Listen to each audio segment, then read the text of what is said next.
Okay, we are going to go ahead and call to order the Longmont Planning and Zoning Commission April 15th, 2026 meeting. First item is roll call. Chair Poland. Here. Commissioner Edgley Wells. Here. Commissioner Lang. Here. Vice Chair Earl. Here. Commissioner Saunders. Here. Commissioner Boone. Here. Commissioner Jordan. Here. Chair, you have a quorum. Thank you. Next is the land acknowledgement statement. We acknowledge that Longmont sits on the traditional territory of the Cheyenne, Arapaho, Ute, and other indigenous peoples. We honor the history and the living and spiritual connection that the first people had with this land. It is our commitment to face the injustices that happened when the land was taken and to educate our communities, ourselves, and our children to ensure that these injustices do not happen again. Next is communications from Grant Penland. Good evening, Chair, members of the Commission.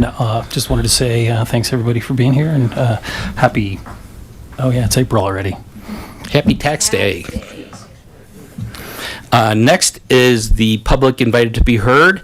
This is a chance for the public to speak on items that are not in front of the commission today or are of quasi-judicial nature. Nobody signed up for this, but I will open up if anybody from the audience would like to come up. You get 5 minutes. Seeing nobody come up, I'll go ahead and close out the public invited to be heard. Next is approval of the minutes for the March 25th, 2026 meeting. Do we have any comments, questions, or motions? Commissioner Boone. I'll move to approve the meeting minutes last time. Thank you. Commissioner Saunders. I approve. Or I approve. Second. I second. Wow. We have a My motion. apologies. I would like to second that. Thank you. We have a motion and a second. Jane, let's go ahead, take a vote. Commissioner Edgley Wells. Yes. Commissioner Lang. Aye. Vice Chair Earl. Aye. Chair Poland. Yes. Commissioner Saunders. Yes. Commissioner Boone. Yes. Commissioner Jordan. Yes. Chair, that passes unanimously 7-0. Thank you very much. Next, we move to public hearing items. Today, we have 8513 St. Vrain Road Annexation and Concept Plan. Senior Planner Kristen Cote presenting. Good evening, and thank you, Chair and Commission members. I am Kristen Cody, a senior planner with the City of Longmont. This evening, for your consideration, I will be presenting in reference to the annexation, zoning, and concept plan request for the 8513 St. Vrain Road project. Tonight's presentation will provide an overview of the request, explain annexation and concept plan processes, and describe the proposed development.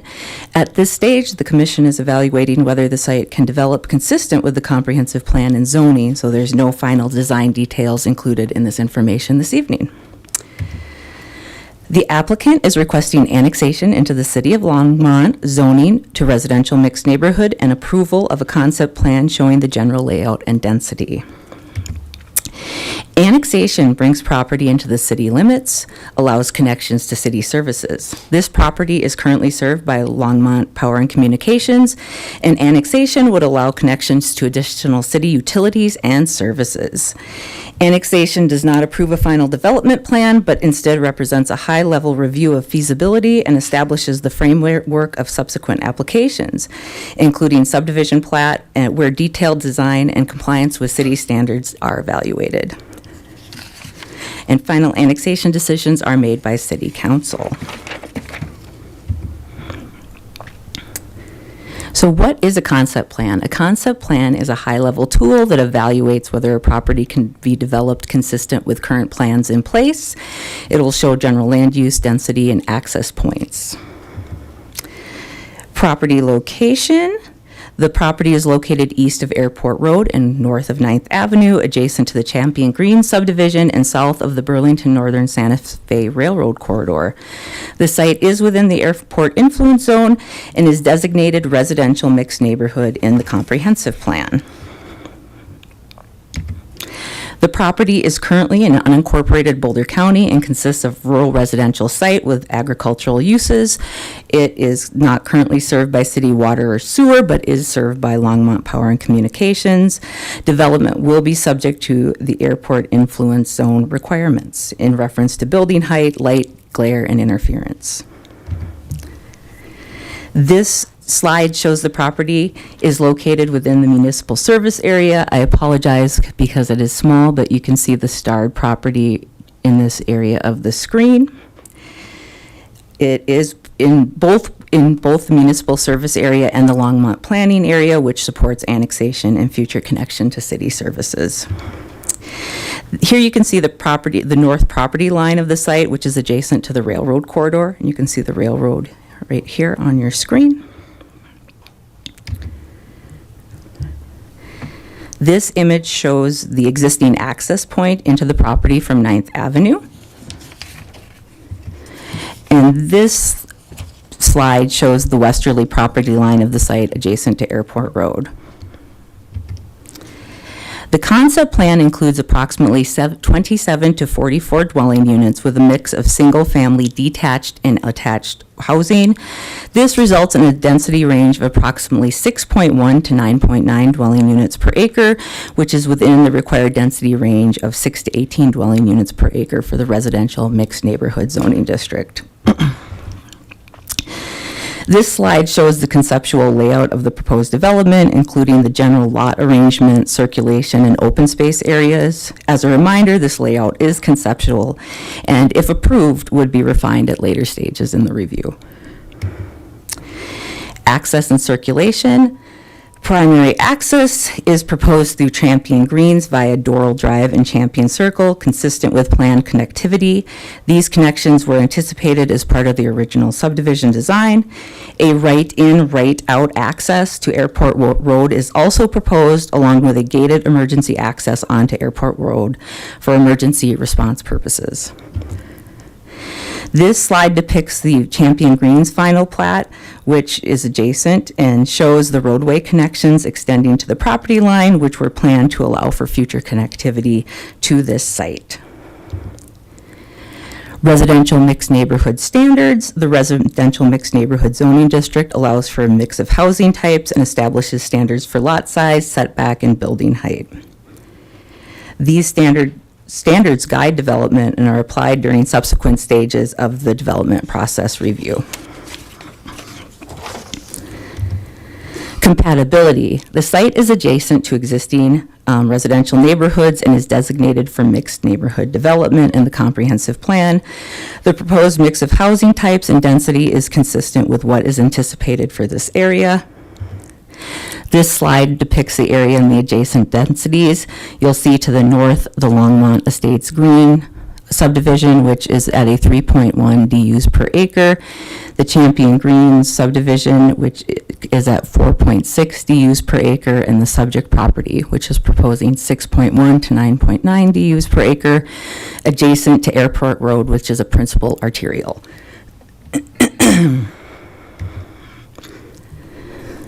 This is a copy of our zoning district legend, which you'll see the RMN designation to the east of the property for the Champion Green subdivision and RSF to the north of the property.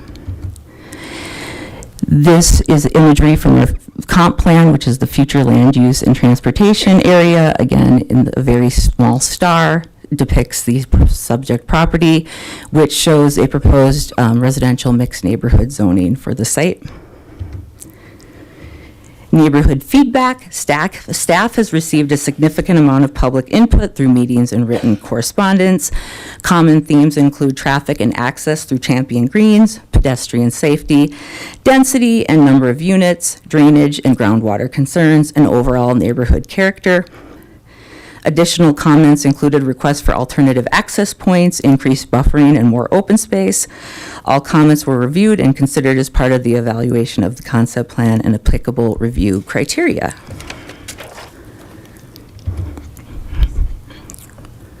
Key considerations. For this application, the key considerations for this application include consistency with the comprehensive plan, availability of infrastructure, access and connectivity, and compatibility with surrounding development. The proposal is consistent with the envisioned Longmont Comprehensive Plan, which designates the property as residential mixed neighborhood. This designation supports a mix of housing types and densities, encourages efficient use and extension of municipal infrastructure, and reinforces development within the city's planning area. The proposal also supports planned connectivity and appropriate transitions between existing residential neighborhoods and surrounding corridors. This slide shows you the review criteria for all application types, which is a portion of the review. This includes evaluating consistency with the comprehensive plan and zoning, compliance with applicable standards, compatibility with surrounding properties, and whether impacts to infrastructure and adjacent properties are appropriately addressed. For annexation, additional criteria includes consistency with the municipal service area, appropriateness of the zoning, and the ability to provide urban services to the site. What happens next? This annexation will proceed to City Council for final consideration. If annexed, the project would then move to the subdivision phase, where detailed site design, infrastructure, drainage, landscaping, and building layout are reviewed.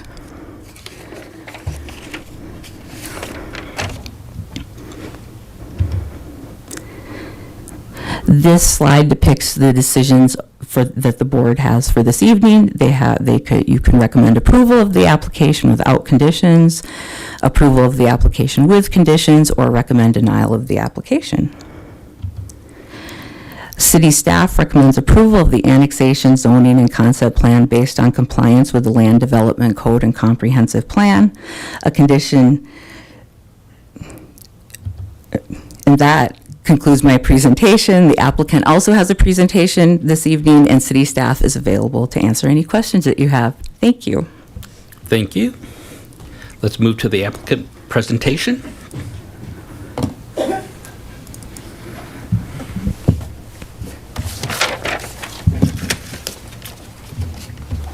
Oops. Hello. I have you up in presentation mode, and you can just enter through. And that's full size, I assume. Yep. Thank you. Good evening. My name's Jack Bestall. I'm the owner's representative for St. Vrain Annexation. Members of our consultant team are here this evening as well, and we appreciate the Planning Commission considering this for annexation tonight. It's been several years, I'll leave it at several, where we've been working on this property, and I'll go through this. It's a little bit longer presentation than I typically would make, but I think it maybe provides a little bit more background. The staff has certainly given a comprehensive presentation as well. This slide at the beginning just indicates, again, where this is located on 9th, at the northeast corner of 9th and Airport Road. And the current house that's there, it's an old farmhouse that no longer really is in good physical condition. Our planned goals from the beginning were to do a quality residential development. And during the review process, we really wanted to listen to the community. We knew that there wasn't going to be agreement on what we were proposing in all cases, but we really embraced that part of the process. So obviously, to comply with state and city criteria for annexation, conform to the envisioned Longmont plan, and conform to the city code. The plan itself really takes shape when you understand what's going on with the plat for Champion Greens, which was approved 30 years ago now, 1996. And in that process, the city required the subdivision to have two connecting points at Doral and at Champion Circle to attach to this property, to the St. Vrain property, and also infrastructure was also set up to make that connection. It is in the planning area of Longmont. It also is in the municipal services area. So the concept started to take shape, and we'll talk more about the final concept plan, but it does comply with land use in terms of mixed residential, which is the same as Champion Greens in the land use plan for the city. That's equivalent to the RMN zoning, which has a 6 to 18 dwelling unit range. We decided that using attached and detached homes here could make sense, and the idea became to have a more compact development. And so we're showing a range of 27 to 44 units, which really gives us some flexibility in how we approach this when we hit the marketplace and understand that better a year or 2 years from now, potentially. The community involvement aspect was significant. We had 4 neighborhood meetings, individual small group discussions, many of those, phone calls, et cetera. And this led to us modifying some of the basis of the plan. And I've organized those into kind of major themes: planning, traffic and civil engineering, environmental.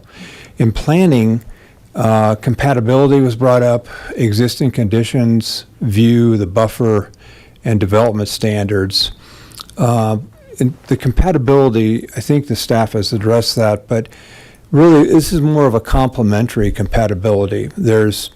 Both projects, Champion Greens and St. Vrain, they share scale, massing, and function.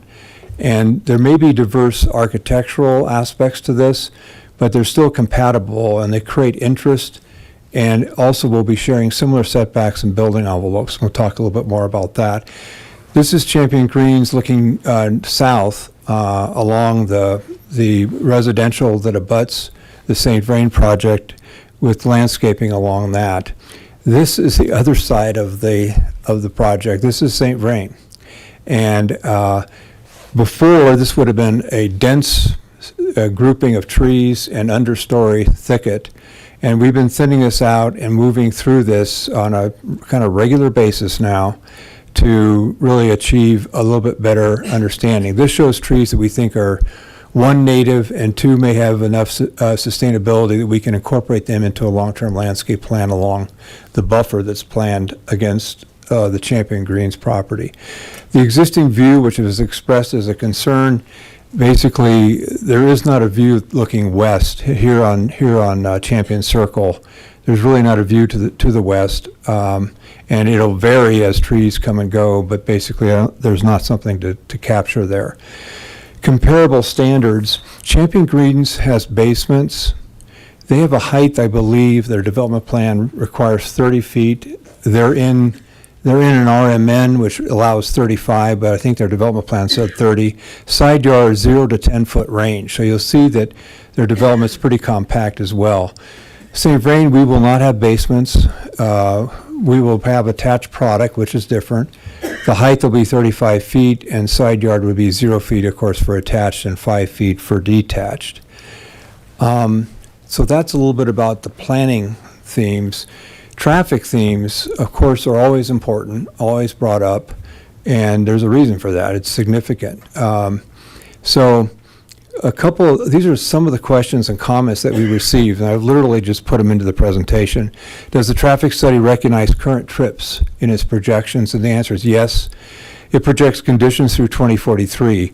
How much will the roadway connection increase traffic in Champion Greens? So at Doral and Champion Circle, approximately 20 to 25% additional trips is our estimate. Does Airport Road eliminate access to Champion Greens, the access there? At this point, we had been starting to work with the city on seeing if we could get another access onto Airport Road. And the answer is that no, the planned connections need to remain between Champion Greens and St. Vrain, but the Airport Road connection will help, and it provides an option for Champion Greens residents as well. And of course, once the access came into play on Airport Road, then the question would be, can you have a southbound left turn lane? And that's a city decision, but it doesn't meet the standard. So the roadway connection you can see here at Doral, going directly west to St. Vrain, it was in the plat, and it was part of their improvement plan. Increased trips, I've mentioned at Champion Greens with this project would be about 20 to 25%. On the other side of the coin, it's also going to, because of the Airport Road access, it's going to increase trips within the St. Vrain project by about 20 to 25%. So we're sharing the load here, I think. The airport road access will carry about 30 to 35% of the total site trips. And you can see here that Doral, this is at Doral where their little roundabout is. This goes straight through and would be, at Champion Circle, and it goes straight through to Airport Road and provides that secondary access, if you will, for both projects. The engineering themes, floodplain and drainage were the key here. And really the theme was, will St. Vrain increase runoff to Champion Greens? They were very concerned because of the impacts of the flood in 2013. Number one, it's not in the floodplain, and there's some debate, I think, on some of the Champion Greens residents about that. And that's a FEMA source and the city. And then adding water to our pond, they were concerned we might be adding water to their detention pond, and no, that's not going to happen. Here's an image of the floodplain, which shows how the floodplain is south of St. Vrain and of Champion Greens. It's not in the floodplain, and I think there was upstream mitigation done after the 2013 flood. In terms of discharge, will the ditches on St. Vrain's property be a part of that drainage system? And also, the bottom one, the detention pond is placed directly against the fence. That was the way that was read, but let's take those both on. On the left, you can see these are the irrigation ditches in the that white curly Q pattern. That was what the former owners had to irrigate their trees and their garden. And that's not going to become a part of our our drainage system. And we've had that cut off for 2 years. And so it's a languishing irrigation system that they used on site. And the flows will, in terms of the water quality pond or the stormwater area, I think what was happening was the parcel was all green and it was read as, oh, they're going to put the detention pond right up against the property of Lot 1 there, you can see. That wasn't the case. We're going to be back at least 26 feet. We don't have a specific design. It'll come up at plat. But, that's not our goal. And our goal would be to have the detention pond west of any of the adjacent properties. Environmental themes really focused on trees, and you will imagine in a minute, but what's going to happen with dead trees? Most sheds have been removed. They had an adventure playground, which was very popular and still may be, but they built a lot of sheds and wood and tree forts and so forth on the property, also garden sheds. We've been taking those down fairly regularly, and also we are inspected by the city and county, and who keep a close eye on us.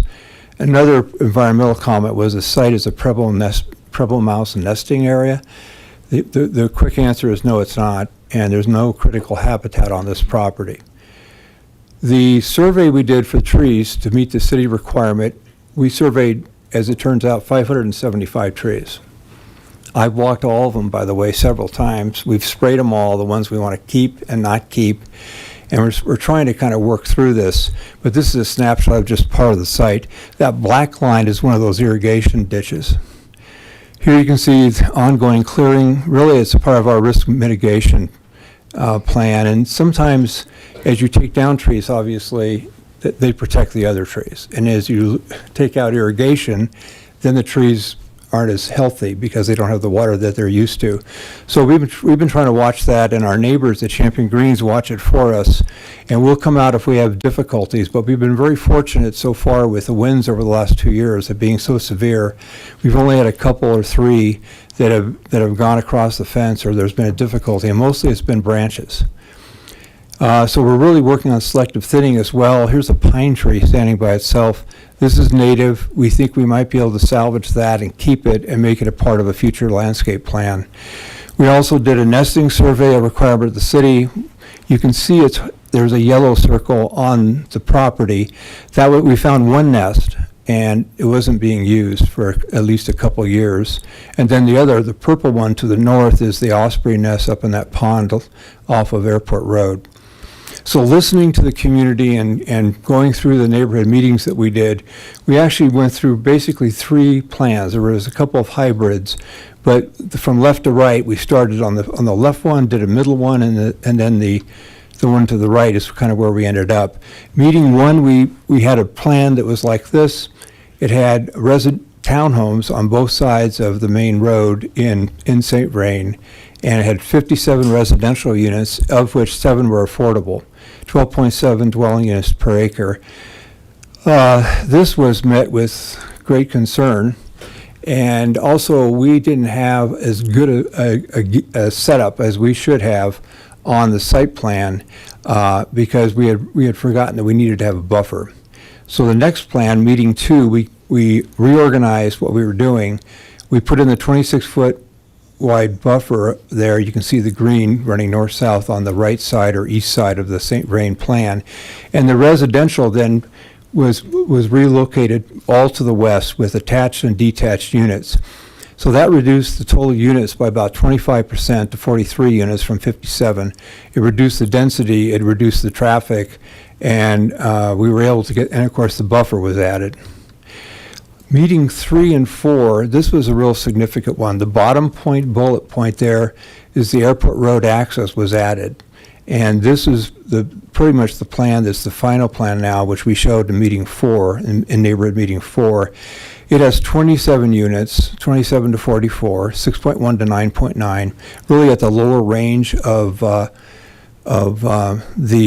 RMN zone, which is 6 to 18.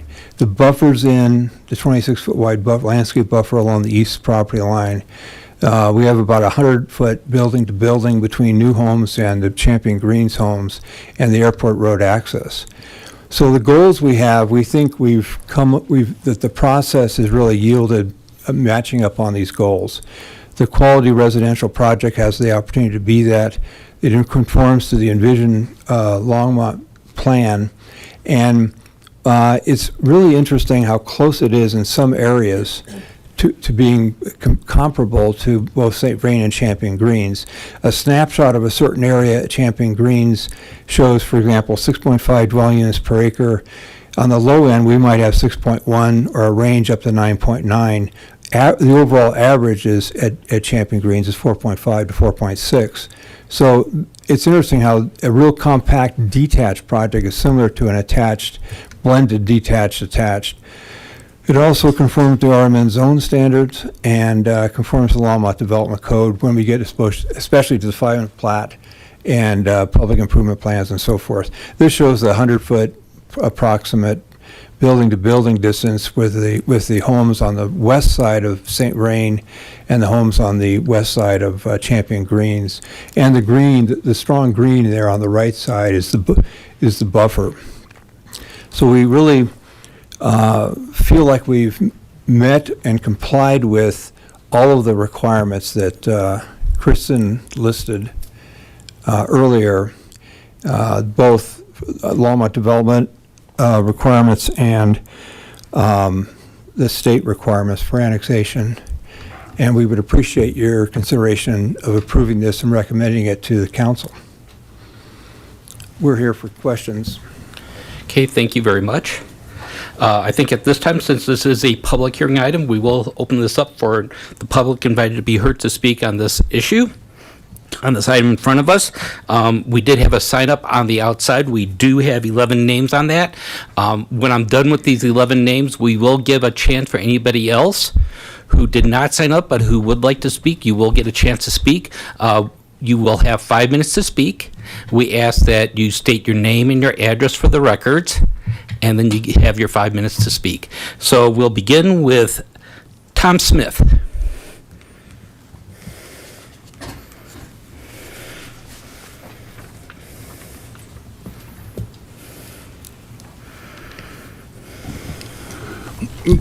Excuse me. Good evening. I'm Tom Smith. I live at 1049 Champion Circle. And I thank you for your time tonight and your participation in our city. And thank you to those individuals who've attended and support for us. My role as a resident there was I was drafted into becoming the bit of the monitor or archivist on this project about 3 years ago. And so through that, I've accumulated a variety of information that I have passed along to our homeowners association board and such. And other than my experience as a junior high hall monitor, this is my next challenging one for collecting information, I think. The related codes, policies, processes, meeting people has been a bit of a challenge. It has been a road that I had not been down before, and I appreciate the help from a number of people in the city, Kristen, Jane, on occasion Grant, less occasionally Harold, I guess. But notwithstanding that, there are two areas I want to address. One will be or is the idea of the the primary proposal, and the second one, it extends it because of this into some of the processes by which we got here. In the materials that you got, you'll have this. And if you're not familiar with this, and the audience may not have seen it, that's an illusion about people's perception. And you have the question and the answer on the document about whether you see a young woman or an older woman. And this process is a little bit like that. What perception and what kind of decision will you make based upon the inputs that you gather? The primary proposal has several items of which we are somewhat concerned. The groundwater, an extensive issue there. A water engineer friend provided me a statement. This proposed development is located adjacent to the 100-year floodplain. The site ground level is 3 to 4 feet below adjacent roads of 9th and Airport. The St. Vrain Riverbed has silted up 4 to 6 feet upstream of the airport bridge, which means the floodplain water level is higher. From a safety standpoint, this is a poor location to build. Notwithstanding that, I also, did not ask him the opinion of what he thought of the St. Vrain River County report. It shows illustrations that are quite devastating with the 2013 flood. I would ask you to assure us that you received from one of the planners that the traffic study would be redone. And I can't tell you if it was redone or dry lab pencil whipped with what you have, and I don't have the expertise to make that judgment. You also have in your packet of materials a report from the state assistant geologist about perch aquifers. It extensively lays out some of the concerns and the problems that appear with this. I'm curious, is the time running and current? No, we're keeping on the filter because they're... Okay, thank you. Please take a hard look at that, because this report shares that there's changes that the city is possibly approving, disrupting the land and such, does change the groundwater. I have asked in writing, and I asked the prior planning director to convey it to you, so if I'm repeating myself, we did request that piezometric monitoring wells be installed, much like those that Mr. Dominguez provided me the map on for just east of us at the valley. Please keep that in mind too. Multiple people are aware of the 24/7 sump pump that runs at the corner of Doral and Champion Circle. Unfortunately, the owners there are quarantined with COVID this week and are not able to be here.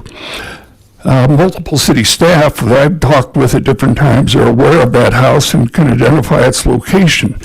The location bordering the outlot of the proposed detention pond could use some help with long-term protection. There are a number of documents and references for you in the document you were given. The other item of concern deals with how we got here. And I always like the expression about goal setting. Where are we going? How will we get there? How will we know we arrived? please take a look at the stated requirements for using a PUD rezoning that failed to notify Longmont residents. Look into the 3-mile rule of Okay. plan, annual Your updates, 5 minutes etc. has come. And there is We need to move to the next Included- speaker. information about how the open records by the city indicate their failures. Thank you. Thank you. Next on the list is Richard Bueller.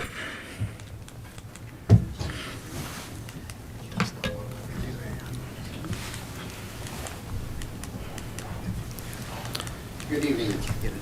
Oh, Thank you. Good evening, Chair and Commissioners. I'd first like to point out that the developer had 15 minutes to talk. We are only allowed to have 5.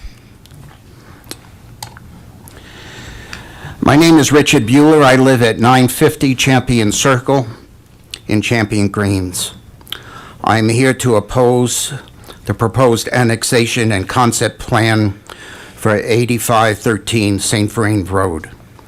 At this stage, the question before you is whether any housing can be built there. And I just lost my... Oh, boy. Okay.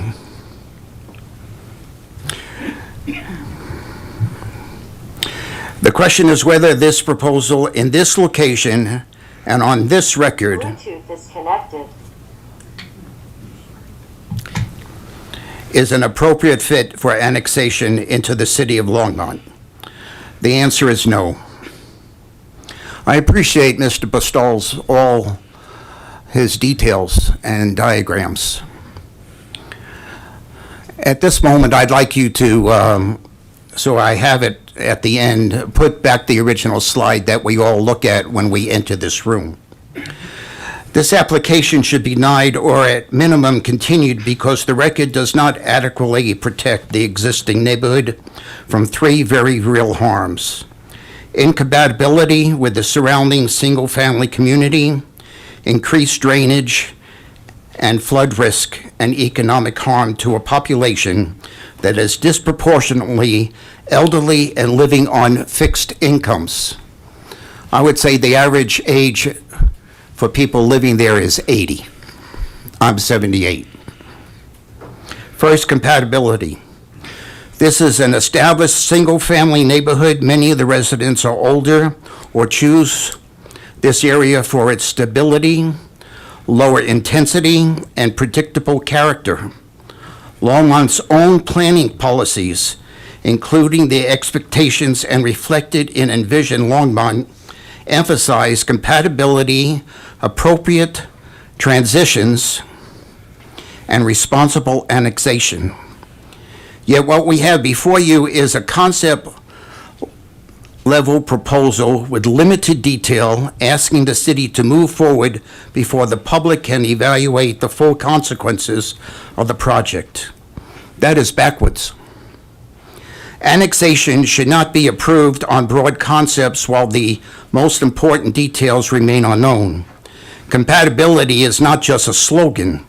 It means density, scale, traffic, circulation, drainage, layout, buffering, and whether the project fits the surrounding area without imposing avoidable harm on existing residents. Second, property values and neighborhood stability. Colorado land use law has long recognized that zoning and annexation decisions should consider the conservation and surrounding property values and the character of the district. That principle matters here. For many of the people in this neighborhood, their home is not just where they live, it is their primary asset, their savings cushion, their financial security. When a significantly more intense development is placed next to an established single-family area without clear buffering, clear drainage protections, and clear compatibility measures, the result is market uncertainty and loss of value. Buyers do not ignore external impacts. They react to traffic, stormwater concerns, density mismatch, and neighborhood disruption. Even the risk of these impacts can reduce markability and depress value. That is not speculation. That is basic appraisal reality. Third, draining, flooding, and environmental risk. This is the most serious concerns, and it deserves more than general assurances. Increased density means increased impervious surface. Increased impervious surface means more runoff, unless the system is proven to handle it. And the people who bear the risk are not the developer alone. It is the neighboring homeowners downhill or downstream, many of whom do not have the financial ability to absorb repeated water intrusion, foundation damage, landscape damage, Mr. mold Bueller, your time is remediation, over. higher premiums, or rising Mr. flood Bueller, insurance. Your time is over. Your 5 minutes are up. Thank you very much. Thank you.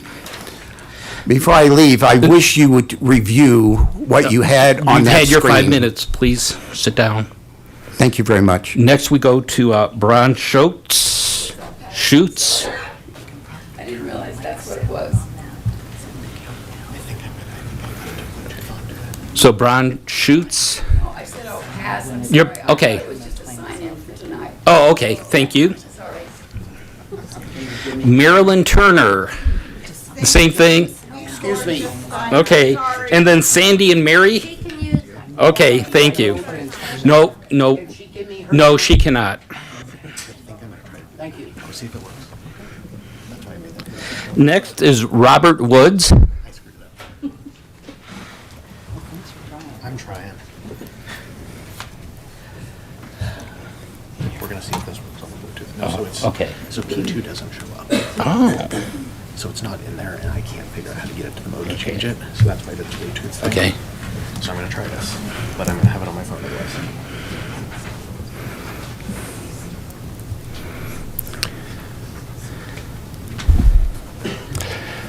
Robert Woods, 966 Champion Circle. Don't worry, go on. Good evening. I thank you for your time. I noticed in the document I received over 500 pages that 120 pages were emails from concerned citizens. This didn't include a reference, attachment 18, which I did not find, which supposedly includes more. I ask you to look at those. I'd like to focus on whether this proposal meets the city's requirements for compatibility with surrounding properties, particularly in terms of access, scale, and transaction. First, access. The staff report states the primary vehicle access would be routed through Champion Greens via Doral Drive and Champion Circle. This would turn our low-traffic cul-de-sac neighborhood into a primary access point for a new development in a community is highly elderly populated. This raises clear concerns about safety and increased traffic impact, which conflicts with the city's requirements that developments do not adversely affect surrounding properties.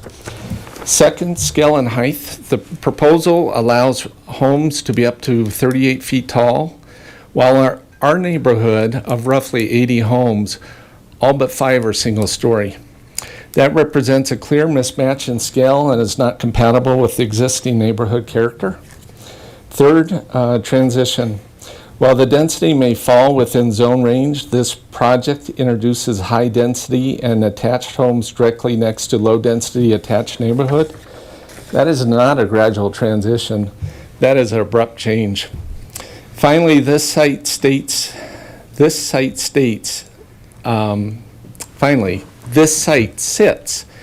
the edge of Longmont, next to the non-buildable open space, making it a gateway to the city. This level of density and scale is not appropriate for that location. We want people to be welcome to Longmont. We don't want them to be faced with a wall of buildings. Based on the city's own criteria for compatibility across and neighborhood impact, we do not believe this proposal meets the standard for approval at current design. If this proposal gets approved, what considerations will you give to the community in keeping with Longmont's commitment to a development not adversely affecting surrounding areas. Again, I ask you to look at those emails. Those are concerned citizens. Thank you for your time. Thank you, Mr. Woods. Next is Jeff Woodward.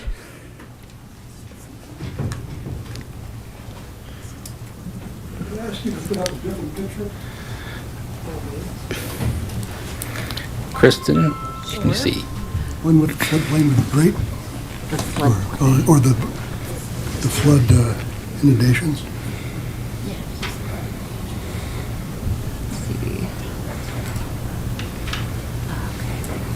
That one? That'll work for now. All right. Okay, I've got a, do you want me to, these are some handouts. I only have one set, but if you can pass them around. So I have some, my name is Jeffrey Woodward, by the way. I live at 1057 Champion Circle. And Kristen's going to give you some handouts. I can give these to you in digital form. So just a little brief background for me. I've been a licensed insurance broker since 1969, owned my own brokerage for over 30 years. Then I went to work for FEMA for 15 years and became a certified floodplain manager and insurance specialist. I became the liaison between the National Flood Insurance Program and the federal banking regulators. I was deployed to Hurricane Katrina, Hurricane Sandy, and in 2013 here to Colorado. I helped develop grants for states, municipalities, and other entities in the hundreds of millions of dollar range. And I consulted with the forensic accounting division of Willis Towers Watson, one of the largest insurance brokers in the world, during COVID, helping airports, universities, hospitals to get funding. I'm not humble bragging. I tell you this so you'll understand why I speak to some of the flood issues that are coming up. So there are many things to look at when considering annexing a parcel of land into our city, not least of which it should be this. A wise grandmother once said, just because you can does not mean you should. So take one of the handouts is a map of the area surrounding the proposed property for annexation. So it covers the area from the west of this Boulder County open space to the north and east is an area of primarily single-family homes till you get near Hover. To the south is the St. Vrain River, more open space and ponds. This area proposed for annexation is an island that has served as a de facto wildlife sanctuary for many, many years. Multifamily housing in this area is not compatible. There are over 400 single-family homes that surround this island. So to develop this property, the minimum, just to make its cost back, depending on the number of houses he's putting in there, the houses are going to have to range somewhere between 750 and 1.2 million as a minimum, just to cover its costs. That will probably generate around $30,000 a year in property tax money for the city of Longmont. I don't think that's a lot of money to have this project go forward. So I've personally seen deer, bear, badger, fox, and on one occasion a cougar into this property. And there's a map that I've handed out to you labeled St. Vrain SCT Area of Interest. This is a map of area of interest for the conservation of both riparian areas and breeding areas for the Peebles mouse, which is on the endangered species list. I believe I have 2 such specimens in my freezer that were gifts from local cats, and I would very much like to have wildlife biologists take a look at these mice. If they are Peebles mice, this parcel should be maintained as habitat, and further clearing of the land should be suspended.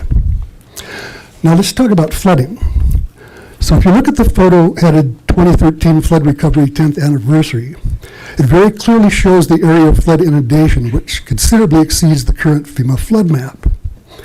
So temperatures in Colorado have risen 2 degrees centigrade over the last 42 years, which results in a 14% increase in atmospheric moisture, which is going to be more drought and more severe flooding. So I was driving past the airport road the other day where the St. Vrain crosses, and Longmont was dredging out from under the bridge to make proper clearance in the event of a flood. That just tells you the deposition in the last 13 years has taken place. If you ran a level, you would probably find that the level of the river bed is considerably higher than what was done when the flood study was done back in 2013. So flood insurance rate maps are produced by FEMA to establish eligibility for communities to participate in the flood program. Maps are produced using historical records of water flow in a given watershed. Using computer calculations, they estimate the base flood. You sometimes hear this referenced as the 100-year flood. This doesn't mean water will reach that level only once in 100 years. Water can reach that level several years in a row. The problem is FEMA only has access to about 100 or 150 years worth of data. Rivers work on geologic time. If you dig into the ground at Champion Greens, you'll find river rock. That river flowed there once upon a time. If you want, Okay. you can read the rest of this document in a handout, you. and I'll be happy to provide it in digital form for your consideration. Okay, thank you. Next, we have, is it Davis Oppenheimer? Davis, Janice? Janice. Thank you. Sure. You start. Okay, my name's Janice Oppenheimer. I live at 1048 Champion Circle in the Champion Greens neighborhood. Others have commented on some of the concerns with regard to water, drainage, things like that. One thing that has not been mentioned that I want to bring up has to do with traffic of sorts, and specifically the Champion Circle access that is being discussed. There was a picture up there previously of where that access would be. There's a circle with trees and shrubs and such in it. I question whether a fire truck could get around that circle. And if you've got an access point, you've got, safety concerns, that's something that has not been mentioned yet that I want to get on the record.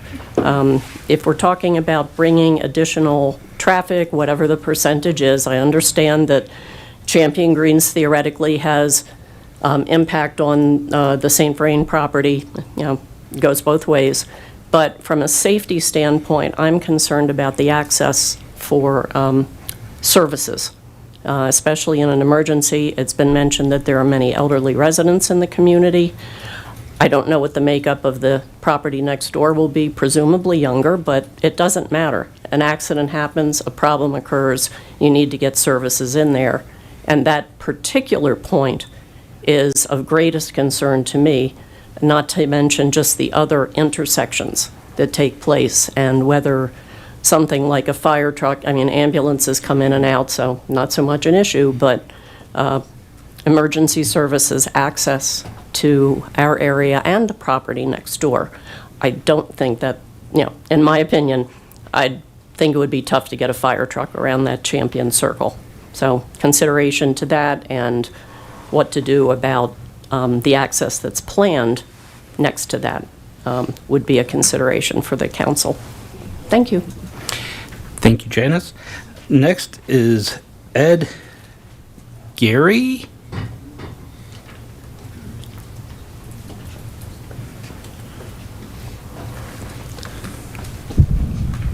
Hi, I'm Ed Geary, and I live at and have lived there for 26 years at 1005 Champion Circle. One of my main concerns about this is traffic. This annexation is traffic. I currently probably have 4 or 5 cars come in front of my house a day, and I would dispute Mr. Bestall's average of an increase of 20%. I believe it would probably be more like 300% increase in traffic coming through our neighborhood. The other point, when I first bought that property, I talked with the original developers about those accesses on Doral and Champion Circle into that property.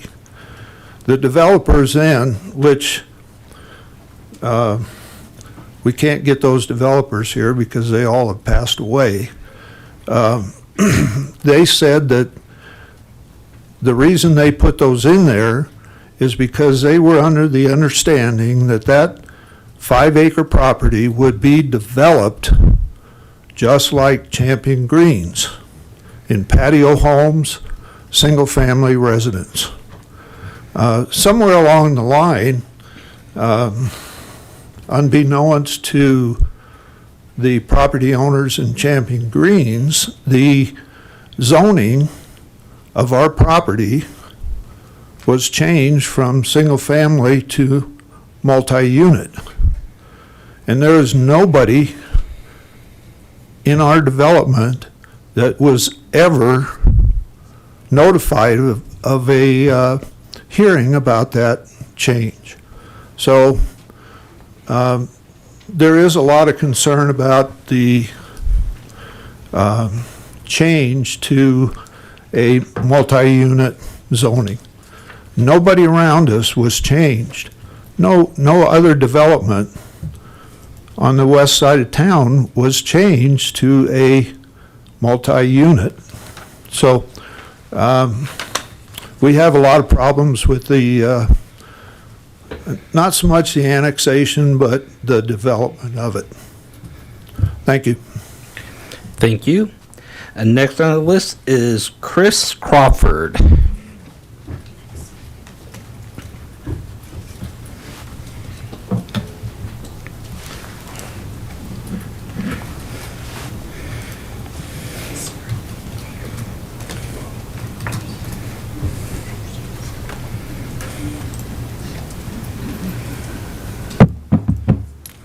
Thank you. Hi there, everyone. My name is Chris Crawford, and I live in the Champion Greens community, and my address is 914 Champion Circle. Okay. Got the message. All right. I have 5 brief points I'd like to touch on tonight. The first is our flood risk, and our neighborhood and this parcel, as you know, were hit very hard in the 2013 catastrophic flood. And that's not hypothetical, that is our lived experience. I understand we're not supposed to be in a floodplain, but here we were. So, the city's own planning guidance says that growth should be directed away from flood-prone areas. Yet, considering annexation of the land we already know is vulnerable, I think is not a great idea. The builder has acknowledged high groundwater. He has indicated that again tonight by deciding not to build basements and crawl spaces, if I recall. And instead, I've also been told in previous talks that the homes will be raised by about 3 feet. So this is in addition to whatever the level of our homes is. There's going to be an additional 3 feet before the homes are constructed. At least that is the plan. So it leads to a very real question, which is where does the water go? So because we already struggle with water accumulation, when it snows, we get buildup that can block access in and out of our neighborhood. And if more water is pushed downhill toward us, we're the ones who will deal with these consequences. The second issue I want to discuss very briefly is drainage and runoff. And we sit downhill from this development, and if drainage isn't handled perfectly and enforced long-term, this project could increase runoff into our community, which means more flooding risk, more property damage, and more safety issues for us. Before annexation is even considered, we need clear, proven answers, not just assumptions, about how water will be managed. We have an underdrain in Champion Greens, and we paid for that. That is ours. So we're the ones who have access to it and no one else. So we would like to know how runoff is going to be managed by this new community. Third, density and compatibility is what I'd like to address next. Our neighborhood has 88 homes on about 18 acres, and we're mostly single-story homes. our developer, our builder was J.D. Collins. He was born and raised in Boulder County, and he wanted to make sure that all these single-family homes could have west-facing views, which we had at the time when we moved in. I'm an original owner there, been there over 26 years. So he made sure that there were only going to be very few two-story houses, and there are only 5 out of 88, and he ensured that they're only on the perimeter of the property so that anyone who had a view would continue to have a view. The original owner of the parcel of land in question decided to plant tons and tons of trees, and as you saw with Mr. Bestall's presentation, there are 575 trees that have been identified on that property. So we are mostly single-story homes, and I don't have time to get into the issue of the, I just want to monitor my time too, so I'm not buzzed off the platform over here. But anyway, regarding the zoning issue, I don't have time to address that, but several of my neighbors have addressed it already. But anyway, we are in a very quiet, established area, and and we were zoned single family. And then we were notified that we were changed. And the reason we were changed was to allow high-density growth around us, which we knew nothing about. So this proposal that Mr. Bestall has discussed tonight could put now up to 44 homes on just 4 acres, with buildings up to 3 stories tall, in addition to the 3 feet that was mentioned in previous talks. So that's going to be a dramatic shift, and not a transition. It's a huge shift. It affects our privacy, the views of the mountains that some of us do have, noise levels, and overall character of our neighborhood. It isn't just a change, it's a fundamental mismatch. The fourth issue is traffic and safety. Our streets are narrow and winding, and they're old. They were never designed for heavy construction traffic. I mean, I'm just trying to envision excavators, rumbling through our narrow, winding streets. How do we get out? How do emergency vehicles get in? So this plan is to route construction vehicles through our neighborhood and have future residents use our streets for access, which raises serious concerns. Is that really 5 minutes? That's really 5 minutes. Oh, my goodness. I know. My most important point. Yikes, I didn't get to it. Next Sorry, time, I'll be back. Thank you. Okay, that is the list of the people who signed up. I will now continue to open up if there is anybody in the audience who has not spoken yet, who would like to come up and speak. You do have an opportunity to have your 5 minutes to speak. I have opened it up. I am not seeing anybody come. Oh, please come forward. Once again, state your name and your address, and you have 5 minutes.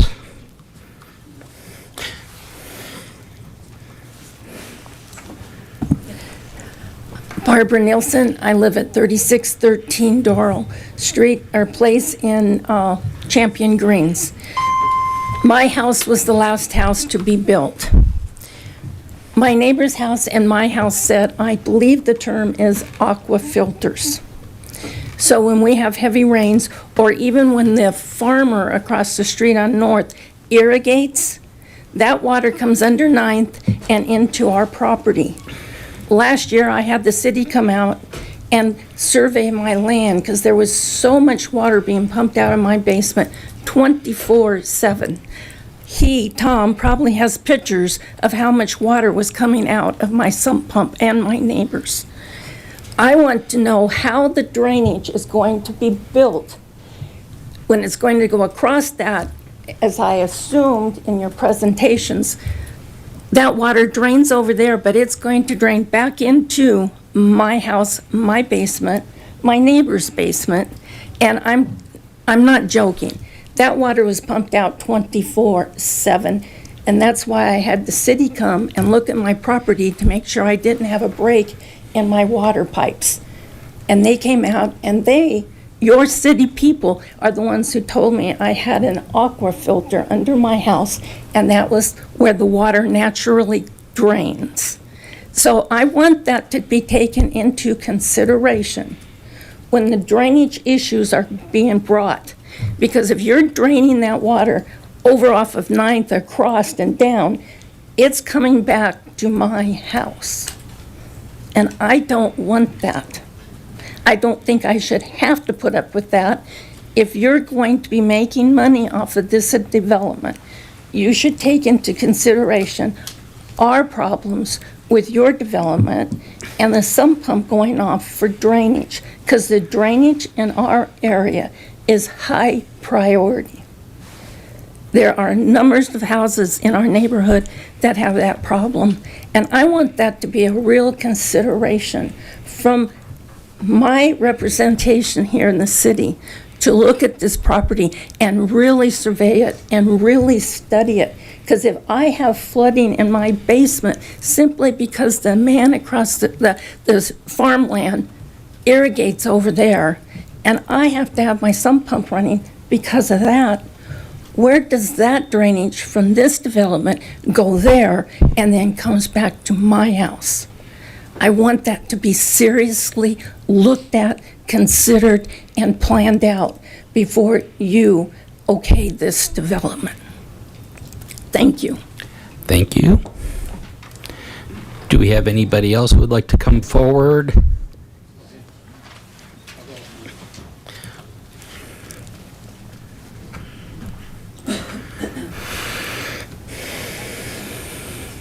Thank you. My name is Ken Oppenheimer. Oh, And I live at 1048 Champion Circle. can you please say your name again?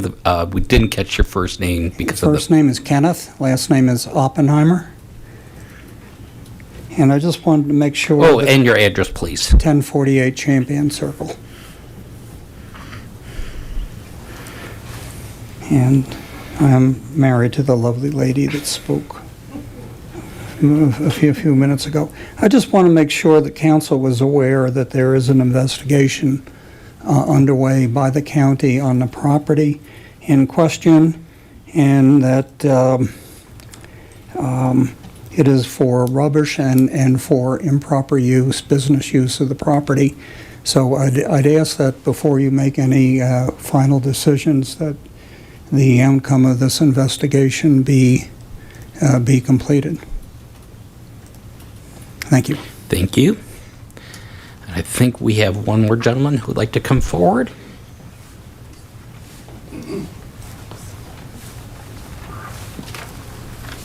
Good evening. My name is Nick Dieterer. I'm at 1044 Champion Circle. That's my neighbor. Okay, and I'll be less than 5 minutes. The biggest thing for me, I've only lived there 2 years, but we have a de facto senior community right now. People walk, the people who walk are in their 80s and 90s. Elizabeth, I think, or Dorothy is 90 years old. She walks almost every day.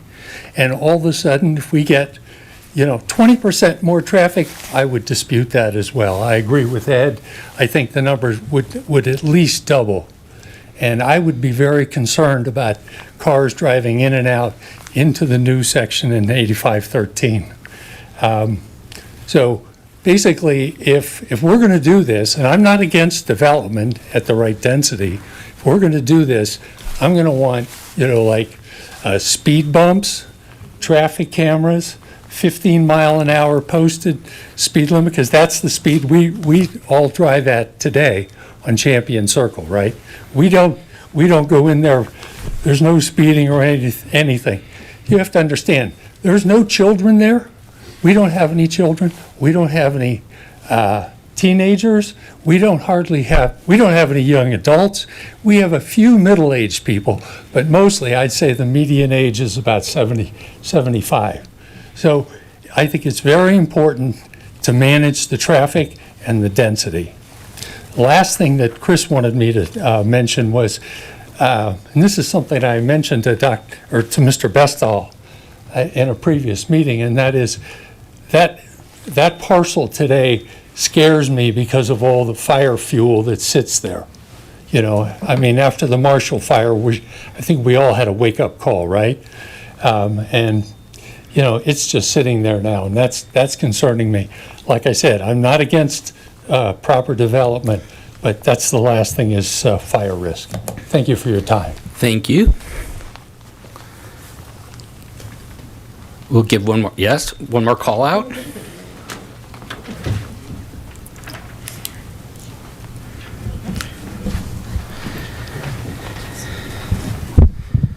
Hi, my name is Linnea Beeston. I live at 1049 Champion Circle. Kristen, can we look at one of the slides that has the strips of houses? I'm sorry, I should have said this before, but what shows our lots and the potential houses. I won't take a full 5 minutes anyway. Something like this, the I concept don't know if plan. we have them all lined up. His 44 or 43. Oh, I think that was on my. Yeah. What I'm trying to say is that the up to 43, 44 houses are on a single strip of land. Can you get closer to the microphone, please? One long row. If it's 44 houses that he's building, they're in one single linear line. In our neighborhood, that same amount of space from south to north, we have 12 houses, 12 properties for the same amount of space as maybe 44 homes. So that's, I know this is just for annexation, but in the future, when you consider this development plan, please look at that difference, because that's, to me, not compatible. I'm not against the annexation. I'm not really against the development. But what Mr. Bestall has told us is that it seems excessive for our neighborhood. So I'd like you to look at the comparison between 44 houses and 12. Thank you. Thank you. One last chance. Seeing nobody else come forward, I'm going to go ahead and close out public invited to be heard. We'll move now to the commission for questions, comments, motions.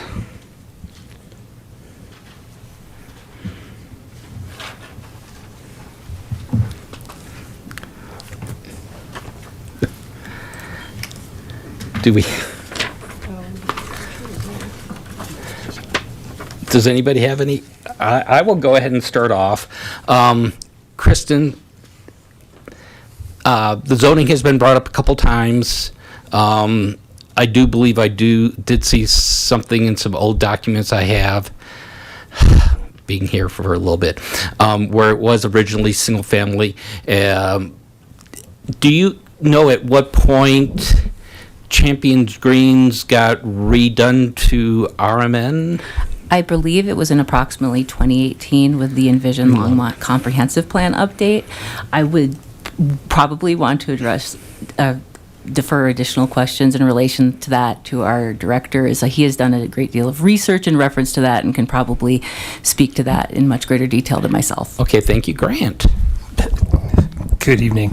Just to jump in briefly, Kristen did describe essentially the general time frame subsequent to the Envision Longmont adoption in 2016.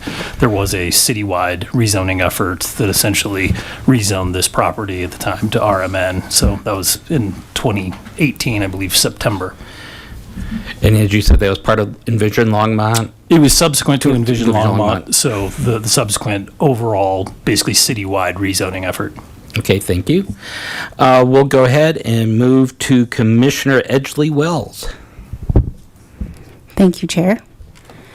Okay, so I'm going to start with a reference to the applicant's cover letter regarding the compliance with the Envision Longmont Plan, 1.2C, community amenities.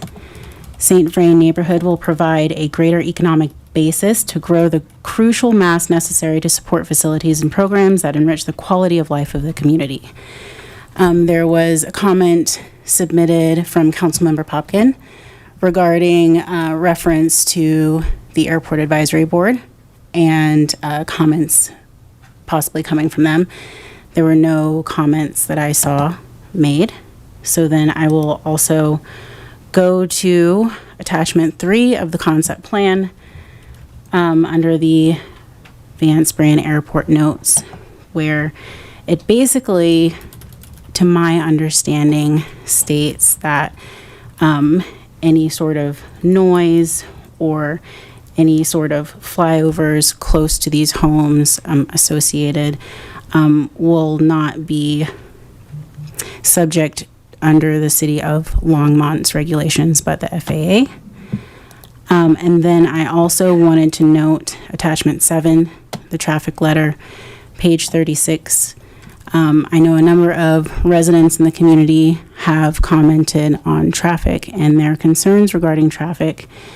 And in December 6th of 2022, this appears to state that out of the 76 vehicles analyzed, the fastest speeds occurred out of 22 of them. So if there is an increase of 20 to 25% of traffic on top of in 2022, increased speeds of roughly 20 to 25%, I would open the commission for discussion on what that traffic rate might look like, how the airport noise and traffic might interfere with quality of life for anybody living in future development. Again, just discussion for the commission. Thank you. Vice Chair Earl. Thank you, Mr. Chairman. I have a number of questions, but I'm going to at least start, Commissioner Edgley-Wells, with something you raised on the airport. I was on the Airport Advisory Board in 2023. It was not brought before us. There is a letter in attachment 16 from the airport manager that is a form letter stating the airport does not recommend construction of any new housing within the airport influence area. So I don't think that was noted actually in the communication, but it is in the attachment. So just putting that out there for the record, pretty clear on the navigation easements otherwise. Mr. Bestel, I think. I do want to ask the applicant some questions. So height was raised as a concern from residents. There was, I believe in your presentation, and please correct me if I'm getting the figures wrong, that the existing Champion Greens was a 30-foot height at max, and the proposal in the concept plan that you've put before us was 35 feet. Is that accurate? What I saw in the development plan showed 30 feet for Champion Greens. And they're under zoning now that allows 35. We are under, for St. Vrain, we would use the RMN zone, which allows up to 35. Okay.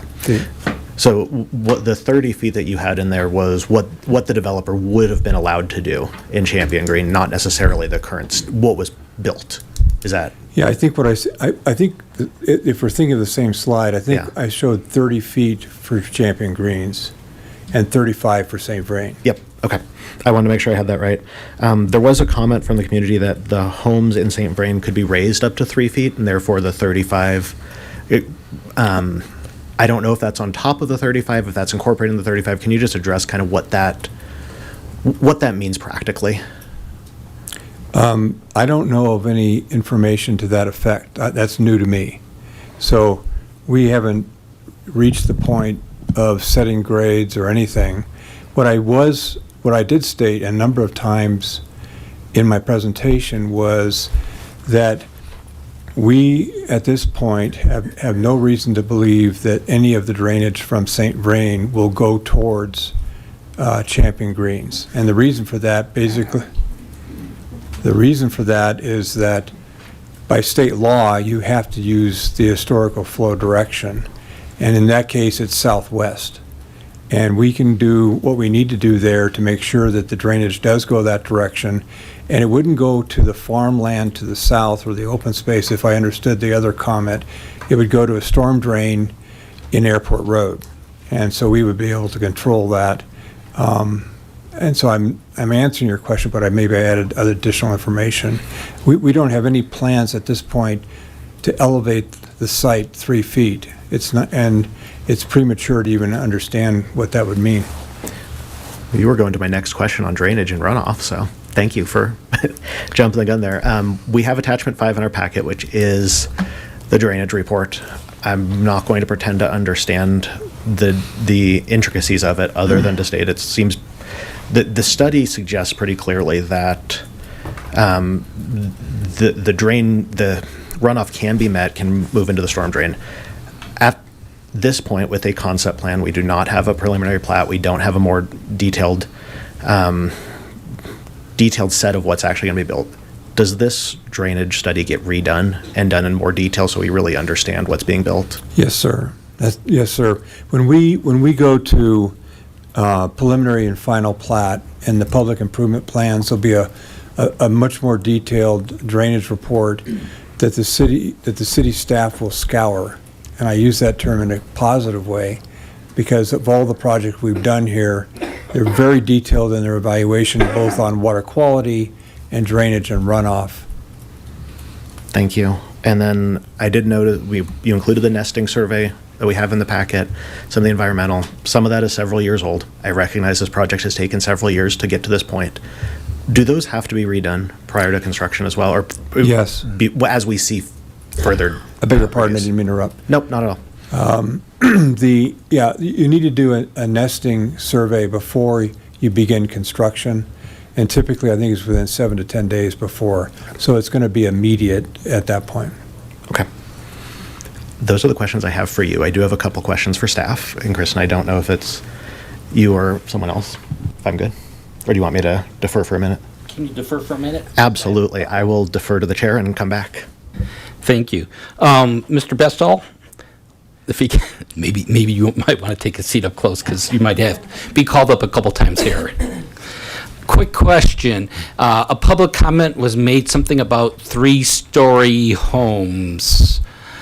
I don't remember that being stated in the report. Can you are you considering 3-story homes or? Well, excuse me, Mr. Chairman, the 35 feet, I don't really measure by floors or stories. Right. So 35 feet is typically would allow, I guess, a three-story or 3-floor home, but it's not going to be able to go over 35 feet. Okay. And so, that's the standard. Okay, and another question. The current trees, especially the trees that are along what would be your east buffer and their west buffer, how tall are some of those current trees? Would you have a 50? 80? So 50. somewhere between 40 and 80. Okay, thank you. I haven't measured them. Some are tall. Okay. That's all I have for right now. Do we have any other questions? Okay. Commissioner Boone. Thank you, Chair. I have a couple of questions for Mr. Bestall. So don't sit down, or sit down and grab a mic.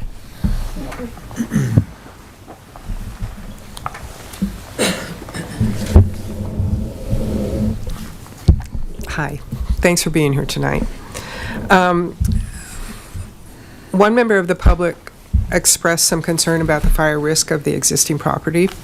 And you said that 2 years ago you blocked off the irrigation of the original trees. Is there any irrigation there now? No, there's none.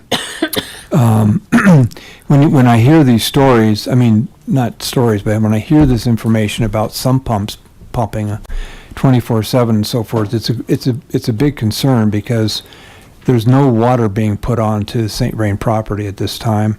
My understanding, talking to Tom Smith, is that it's not continuous. There's houses here and there, and we're obviously not experts on groundwater. We've done some original geotech work, but the city wasn't going to allow us to do basements, and we thought it was preferable not to. I can give you more background, but that's some of it. No, that's good. I was mostly concerned about potential fire on the existing site. I know there was a lot of trash there, Right. old buildings, Right. that type of thing. We're moving fairly quickly to, and we can't go fast enough probably, but we're we're working through it and working primarily along the St. Vrain edge.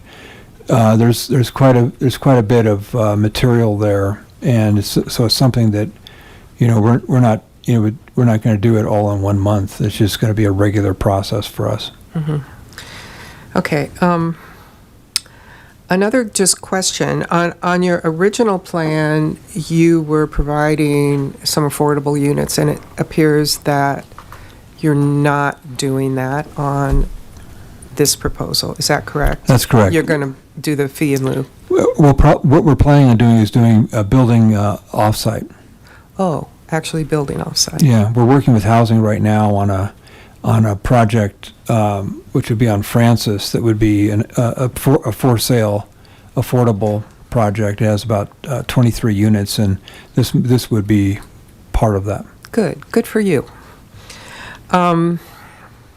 Okay, I do want to say, I'm just going to make my own opinion known here. We've seen your projects before in our city, and my opinion is that you are willing to develop parcels that big builders are not going to want to deal with, and I commend you for that. And you're very patient, and you have jumped through a million hoops. There are so many studies in the packet that we got. We have wildlife, we have geotech, we have, there were a number of studies that were done. You've checked all the boxes. I know from previous experience that you build a good product and that you're a builder that cares. So my opinion is that I would welcome you to develop this parcel the way I know you could do it. That being said, I'm going to address just a couple more of the community concerns. Traffic in particular. We had a traffic study done, and we see traffic studies on every project that we look at. I can't remember one that gave a B rating, and this gives a B rating, and that's so much better than most of the stuff that we see. If I was going to live in this project, I wouldn't be driving through Champion Greens. I would enter off of Airport Road. I might drive a block down Durrell and exit to 9th, but I'm not going to be driving through Champion Greens. And I think the additional traffic through the bulk of the existing Champion Greens, the concern about that, I think, is just unfounded. Let's see. Low density. I will point out that this is for the new zoning, the RMN zoning. Mr. Bestall is proposing to be kind of at the low end of the density. And we deal with compatibility a lot, and compatibility does not mean the same as. It means compatible with. And we have not seen the architectural drawings for Mr. Bestall's project, but I've seen other stuff that he does, and I have no qualms about his design sense. It matters to him. So I'm not concerned about compatibility. And I guess the last thing is the original subdivision of Champion Greens always had those two stub outs into this property. There was always going to be something there. I'm not a traffic engineer. I think we maybe have one back there. Yeah, I think she's back.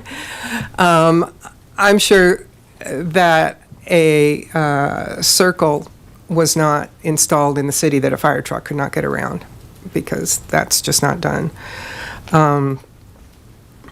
Those two stub outs were always there. There was always going to be more homes over in that piece. There's a huge buffer.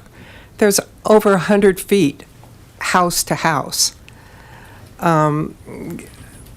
So I really think that the community's concerns, most of them are unfounded.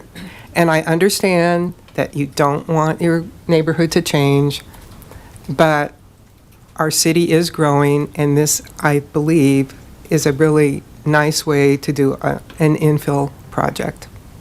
So, thank you for all the work you've done so far. Thank you. Vice Chair Earl. Thank you, Mr. Chairman. I'll go on to some city staff questions. Kristen, thank you. Mr. Bestel noted, obviously we'll be doing another drainage and runoff survey that the city will scour when it gets submitted. I assume the city has scoured the existing study that has been submitted. Did city staff and the experts on it have any concerns about that, especially relative to the concerns raised by the community and the fact that there are some drainage issues in the existing development? Certainly. Thank you for that question. So city staff did do a thorough review, as is required in our standards, and no real issues were raised. Our traffic engineer is here this evening, so she could definitely address that in greater detail than myself, if you would like for that to happen. Perfect. Josh Sherman, our Public Works engineer, is going to address that. Thanks, Kristen. Thank you, Josh. Good evening, Chair. Good evening, members of the Commission. Josh Sherman, Engineering Administrator with Public Works. So to answer the question with regard to drainage and a drainage study at this stage, right, at annexation, as was mentioned in the presentations, not all the final engineering has been completed. And in fact, at this stage, what we really are looking for at this type of application is just that they're acknowledging what the city criteria is, which is that they will have to manage their stormwater runoff back to the existing or historic condition. They've proposed to do that with a stormwater detention and water quality facility, which is pretty typical and would meet the city standards. So at this point, what they've presented is feasible, but certainly they're going to have to present more information once they get into that next level with any application after you get past annexation, to get into the more detailed engineering, right? The grading and the sizing of that facility, et cetera, is what we will review in more detail when we get to that stage. Josh, are you familiar with any of the concerns the community raised about some of the drainage issues in the existing development? Yes. So what I am aware of with regard to existing drainage issues are, and forgive me, I'm going to forget the name of the street, but the first east-west street when you enter the property. Doral, thank you, everyone. At one of, and I'm going to forget which, there's two accesses off of 9th Avenue. One of those accesses has a cross pan on Doral. There's a big evergreen tree there that shades that corner in the wintertime. And so as we get snow melt, right, through winter, that snow melt and icing builds up on the downstream side of that pan because of the shading and just by the nature of what happens there. So there is some, issues at that intersection. What I will add, which is maybe a little bit extra here, is that the city doesn't plow local streets except for in extreme conditions. So we plow arterial streets, our 9th Airport, et cetera, and then collector streets, which are some smaller streets but are still used for emergency access and school buses, et cetera. But we don't plow local streets. This subdivision chooses to hire someone to plow those local streets, which is certainly their purview. But snow melt and snow buildup on a local street is something that we live with here in Colorado. Thank you. Yep. Sorry, Josh, I don't know if this is you or another member to talk about the traffic study a little bit more. I may let Caroline come up and address any questions you have. Sorry, Caroline.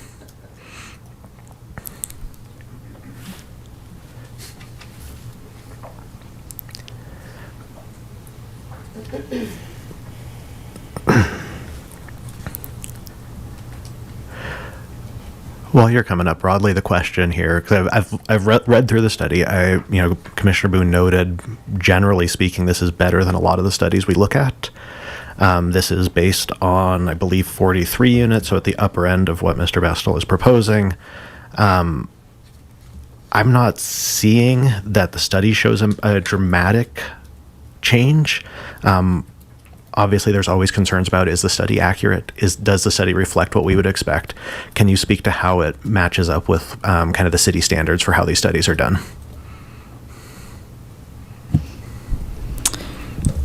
Sure. So my name is Caroline Michael, City of Longmont, Civil Engineer 1. So Commissioner Earl, so pretty much every development of a certain size is required to do a traffic impact study.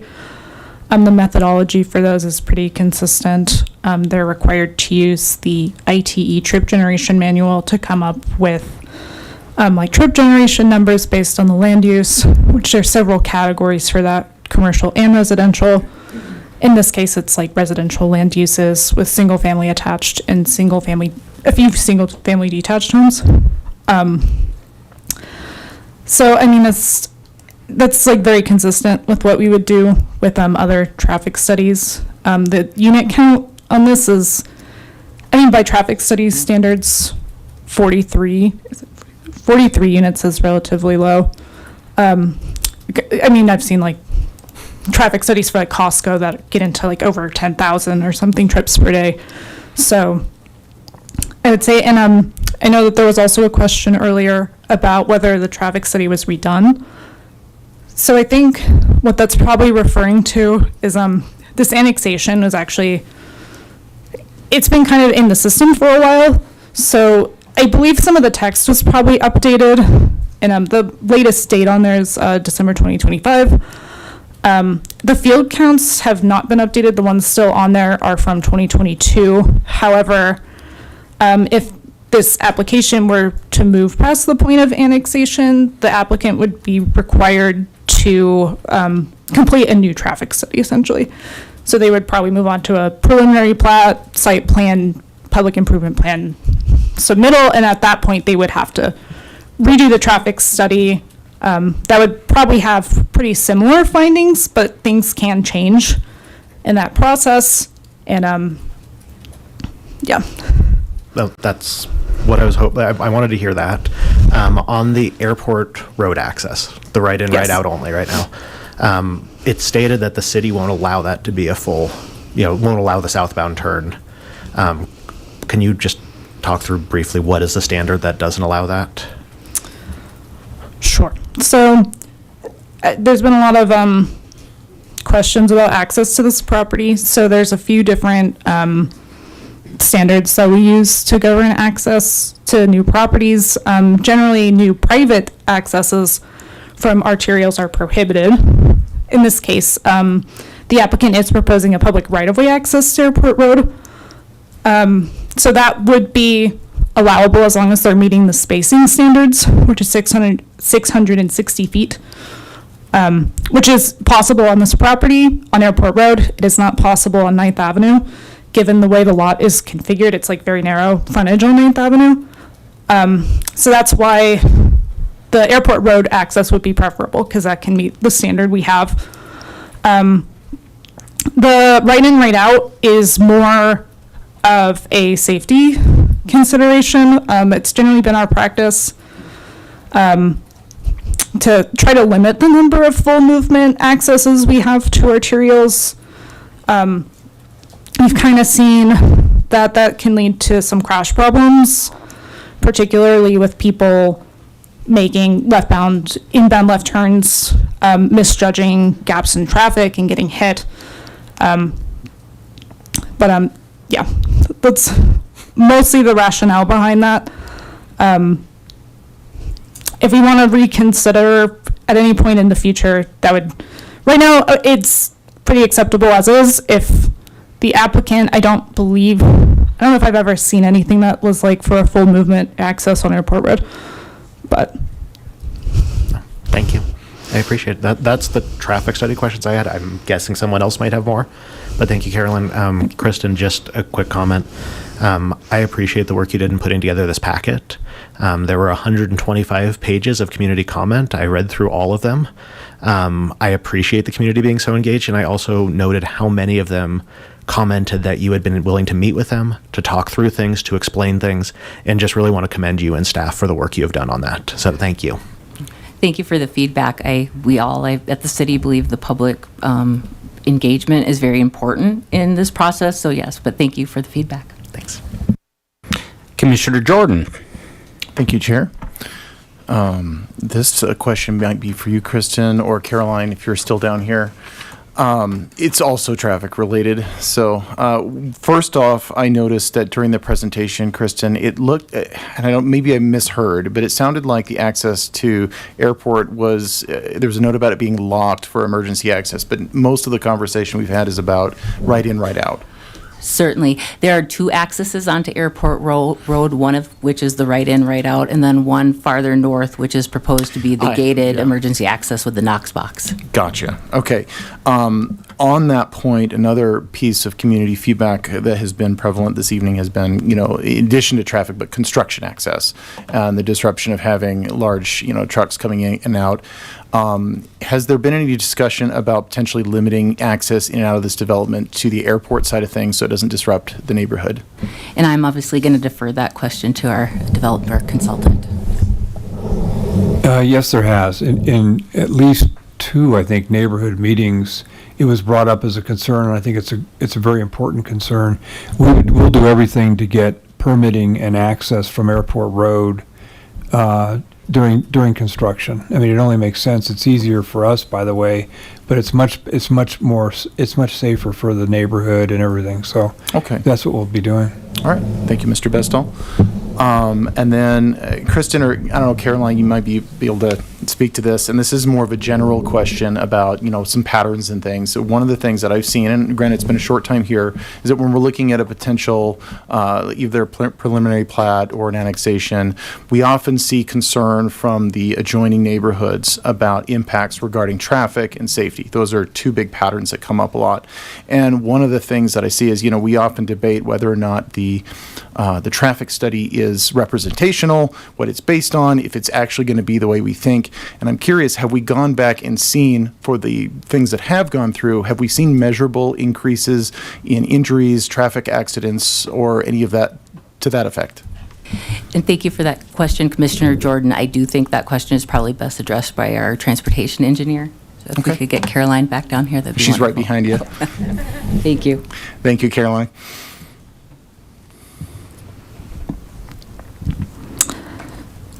Hello, Commissioner Jordan. So there are kind of two parts to that question. So one is the traffic study representative. Kind of went through part of that before with the ITE trip generation rates. That's pretty standard across all developments in the city. Also, we do require applicants to do like field traffic counts for these traffic studies. And we typically would require those on a Tuesday, Wednesday, Thursday. We try to do them if we can while school's in. Sometimes they come in the summer because we know there's a lot of different factors that influence traffic. Like we wouldn't allow it on like usually a Friday or something like that. The traffic's usually a little bit lower, or you know, people work from home and a lot of things have changed in that respect. But also, I don't know if I could really say that we've looked at like our crash rates with regard to development, like specifically. I mean, there's probably some correlation. I mean, the largest crash, you know, we see the most amount of crashes that are like large highway intersections. And some of that is a function of just like there's a lot more volume at those intersections, say like 119 in Maine, 119 in County Line, 119 in 66. 9th and Airport's like not a very high volume arterial intersection. It's relatively low. Of course, that'll go up a little bit probably with this new development. And to be honest, if there is access through the Champion Greens neighborhood, there will be some increased traffic in that neighborhood. I mean, I'm not here to say that that's not going to happen at all. I do think it was mentioned earlier that there's pretty narrow roads through there that actually usually works as a traffic calming feature. People don't drive as fast when they see that the road is narrower, the visual language is different. And there's also things we can consider in the future if it does become a problem with traffic calming or like no parking signs, if that starts to be an issue. So we're always open to it. It's all public right away. So Okay. I think maybe my question was more in the lines of, we've done a traffic study, whether it was residential, commercial, whatever, but we did a traffic study at some point. The project approved, it got moved on, it got built. Do we ever end up going back to check to see, even spot checks here and there, to build our confidence in those traffic studies that they did predict accurately?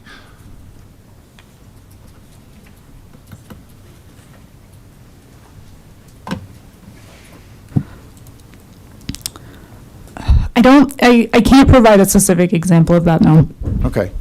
But as far as existing neighborhoods and things like that, we don't see we have not seen spikes in vehicle to vehicle or vehicle to pedestrian impacts or crash data in pre-existing neighborhoods when an adjacent development came in, or do we have that data?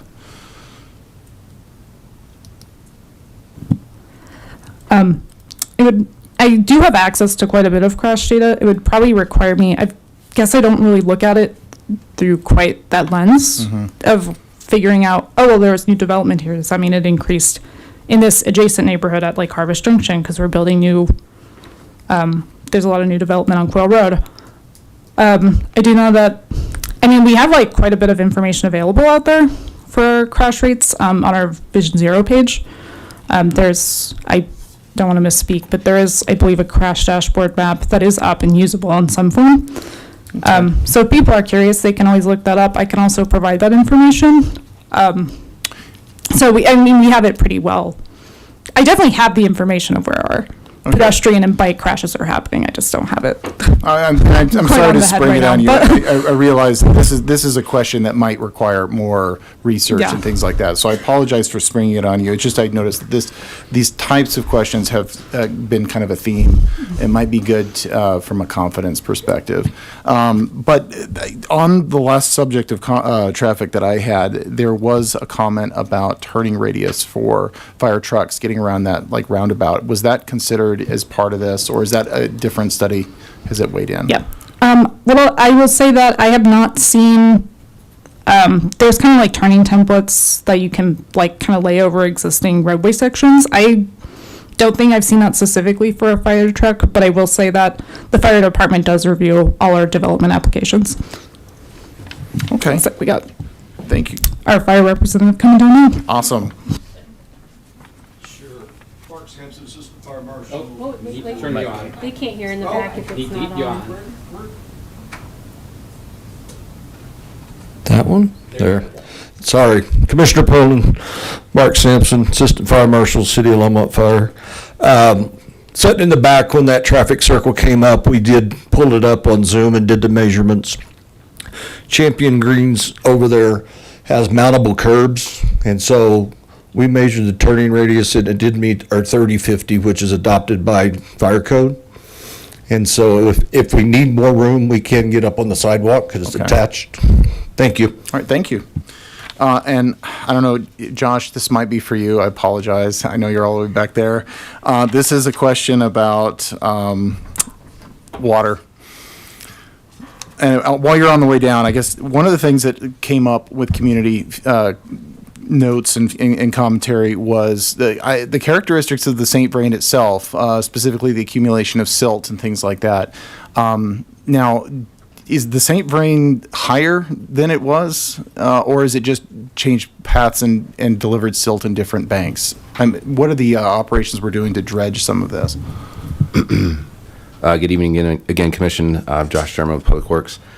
So a couple thoughts. The city does, at all of our roadway crossings, evaluate and monitor sediment deposition and other, scour and other factors.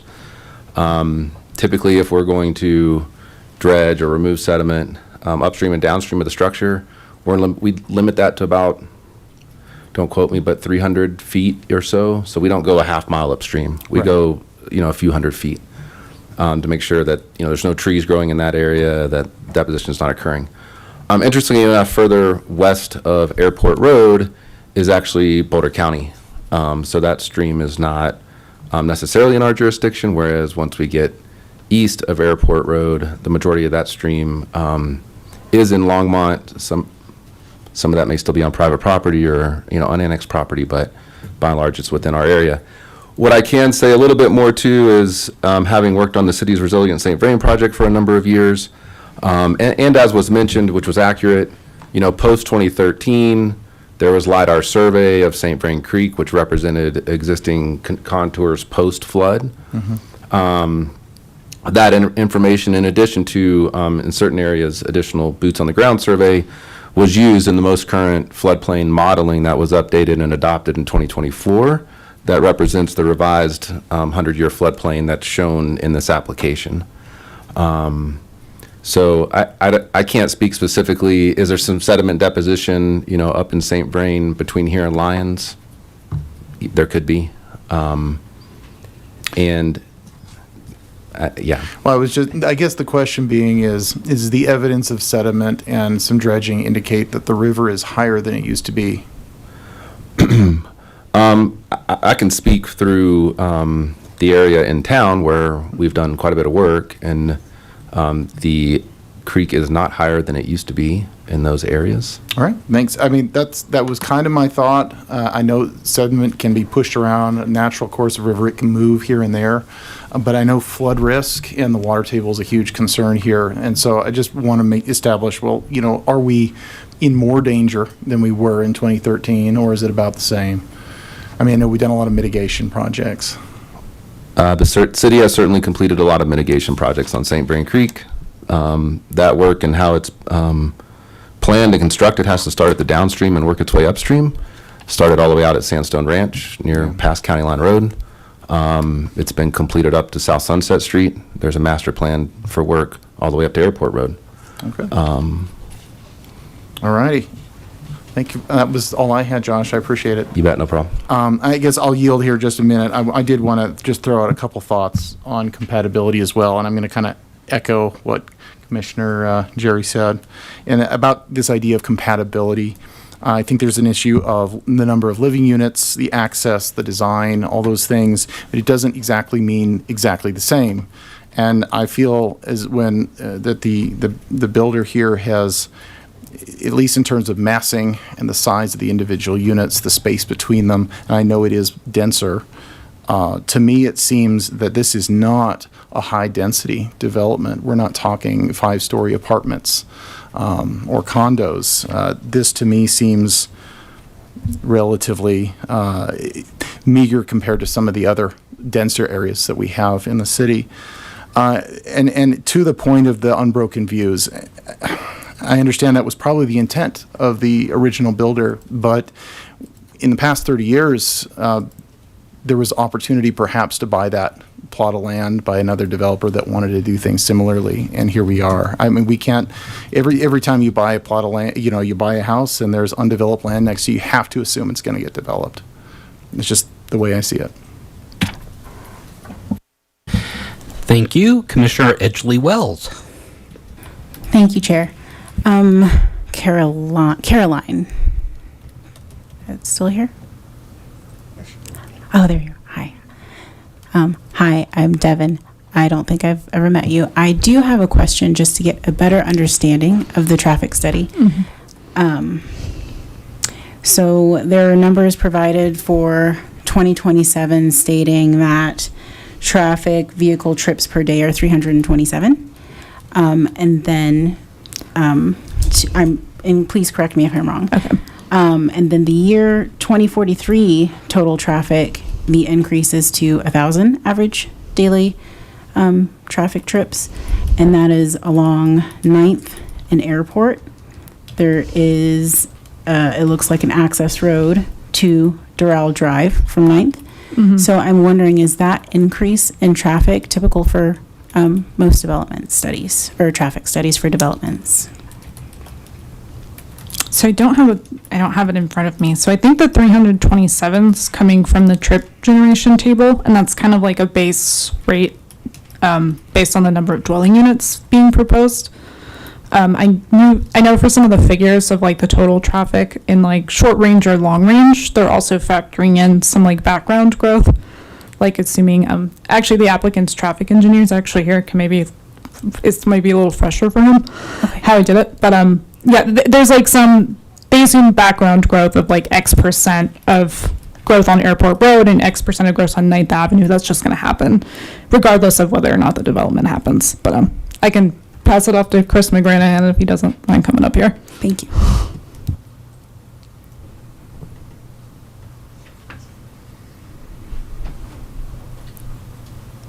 Thank you, Chris McGranahan. There we go. Chris McGranahan, LSC Transportation Consultants, 1889 York Street, 80206. Want me to repeat that? Nope. All right. So yes, Chris McGranahan, I did do the traffic study. We've done it a couple times. The 327 trips is the daily trips that ITE trip generation manual spits out when you put in the inputs that we have for our site. It's worth noting if we were to update the study in a year or so for the next process, if we're fortunate to get through this process now, that will go down because the manual was updated late last year and the rates went down slightly. It's not going to go to 200, but that 327 might be 315. So it's going to go down a little bit. Caroline was right. The 327 is the same in 2027 and in 2043. The difference is the city wants to know what's this going to look like when you're finished. So 2027 was probably a little aggressive, but that was the year we thought originally we'd be finished. Well, that's not going to happen now. It might be 28 or 9. And then the 2043 was that 20 years out. So the city can see, okay, we know you're not changing over 20 years, but we're going to change around you. And so what does that look like? And so that's why we did the 2043 analysis. If we were to update that study this year, it would probably be 2029 and 2046. Because those years we keep getting moved forward. Right. But those traffic studies, the city has done a really good job. I've been doing studies for over 20 years in Colorado, and maybe about 10 or 15 years ago, we started having a scoping process with Longmont. So we actually have a process that we go through with Caroline or someone on our team, where here's what we're going to study, here's what we're going to count, here's the analysis of the years we're going to do. And so it makes their job easier to review our reports, and it makes our job easier to not get a lot of comments if we all agree on the high level assumptions up front, which is what we did here. And that's what we'll do if we have to update the study in the future. If Mr. Bestall decides to change something that maybe different than what is in the study, we would have to rescope that with Caroline and her team when we update the traffic study. Okay, so my follow-up question to that would be the increase of the traffic to 1,000 isn't necessarily in correlation with the development. It's growth of the city over time. Yeah, I'm not exactly sure where the 1,000 number is coming from that you're referencing, but that's true. Our traffic is 327 in the short term and in the long term, but if we update the study, that'll go slightly lower. Okay. That's page 17 on the traffic letter is what I was referencing, but I appreciate you explaining that to me. I do have a second question, but it's for Kristen. Thank you so much. Thank you. I'm here if you have any more questions. Thank you very much. Hi. So I appreciate all of the time and effort put into these documents and these attachments. It's a lot of work, as several of my fellow commissioners have already stated. I do want to circle back because it is stated on some of these attachments, the AIZ. And if Envision Longmont is part of the criteria of what is supposed to be matched for this development, I do want to ask a little bit more on quality of life and how you see that playing out with, I guess, the advice of the airport manager to consider and the development and quality of life of the residents of the new development. Certainly. Thank you for that question. So in reference to the airport overlay district, obviously, if this annexation advances and the property develops, additional referral requests will be sent to the airport manager for consideration of the board, and the staff would obviously take those into high consideration. The property is required to record an avigation easement, and that avigation easement goes through all of the documents as they get recorded. It's required on them, which states that it allows aircraft overflight, associated impacts with noise, and limitations on building height and certain uses compatibility. So that would be in place to notice residents in reference to the fact that they are within the airport influence zone. As far as quality of life, that would be very hard for me to quantify based on the information we have before us. But the airport overlay zone is obviously something we consider in great deal, and they will be a referral partner going forward if this application advances. Okay. Commissioner Lang. Thank you. Caroline, I had one quick question, if you're still down there. What was when you talked about the access from Airport versus 9th Avenue, you referenced like a 660-foot dimension. What was that referencing? That's like a linear measurement of like spacing from like access point to access point on an arterial. Okay. So like from 9th up to where that is proposed? Yes. Okay. Okay. And then, yeah, it doesn't look like you'd almost have to have a right in and right out. I mean, the way it's set up today, you've got that median in there in the middle of Airport, correct?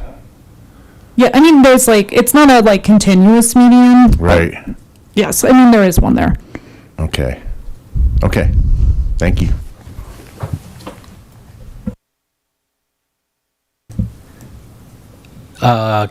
Before I get to you, I do have, Mr. Bestel, I have a question for you.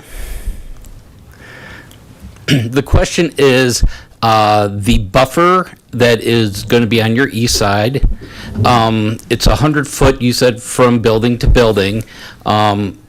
I'm interested in what the makeup composition of that is. There's a current fence there. There are some trees there. What is that buffer going to, is that going to be backyards? Give me some information on that buffer. The landscape buffer would meet the city's requirements for this type of a buffer, and so it's excuse me. There's a standard for between different types of residential, so it'll be a full-blown landscape, construction drawings as a part of the site plan, and we'll have.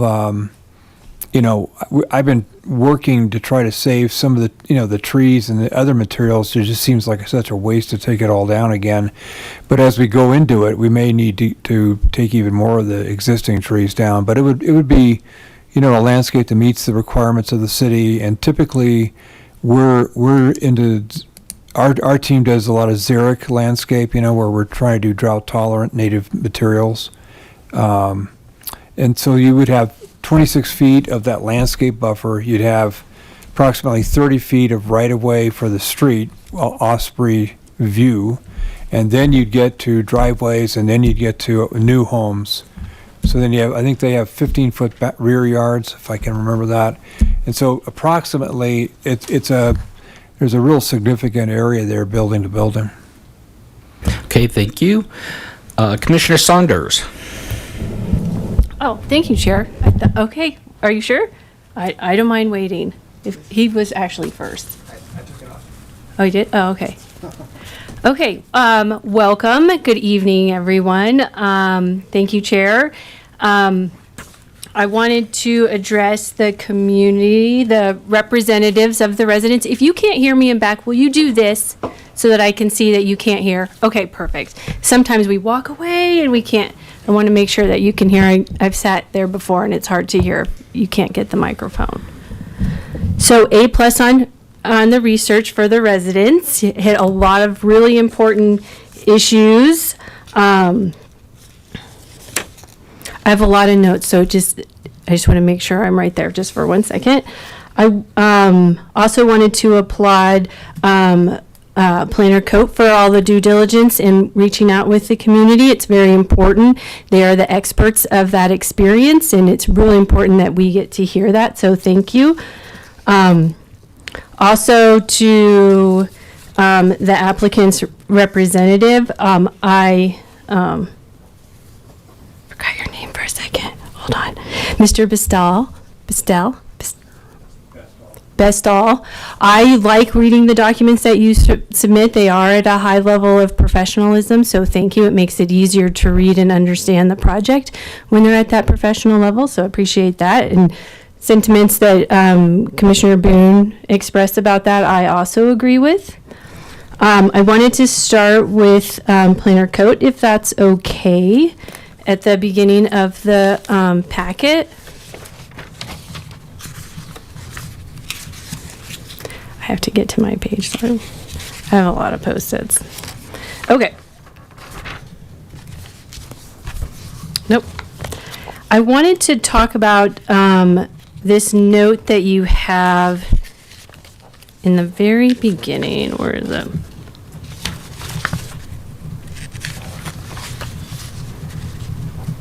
In the governing body for some criteria review.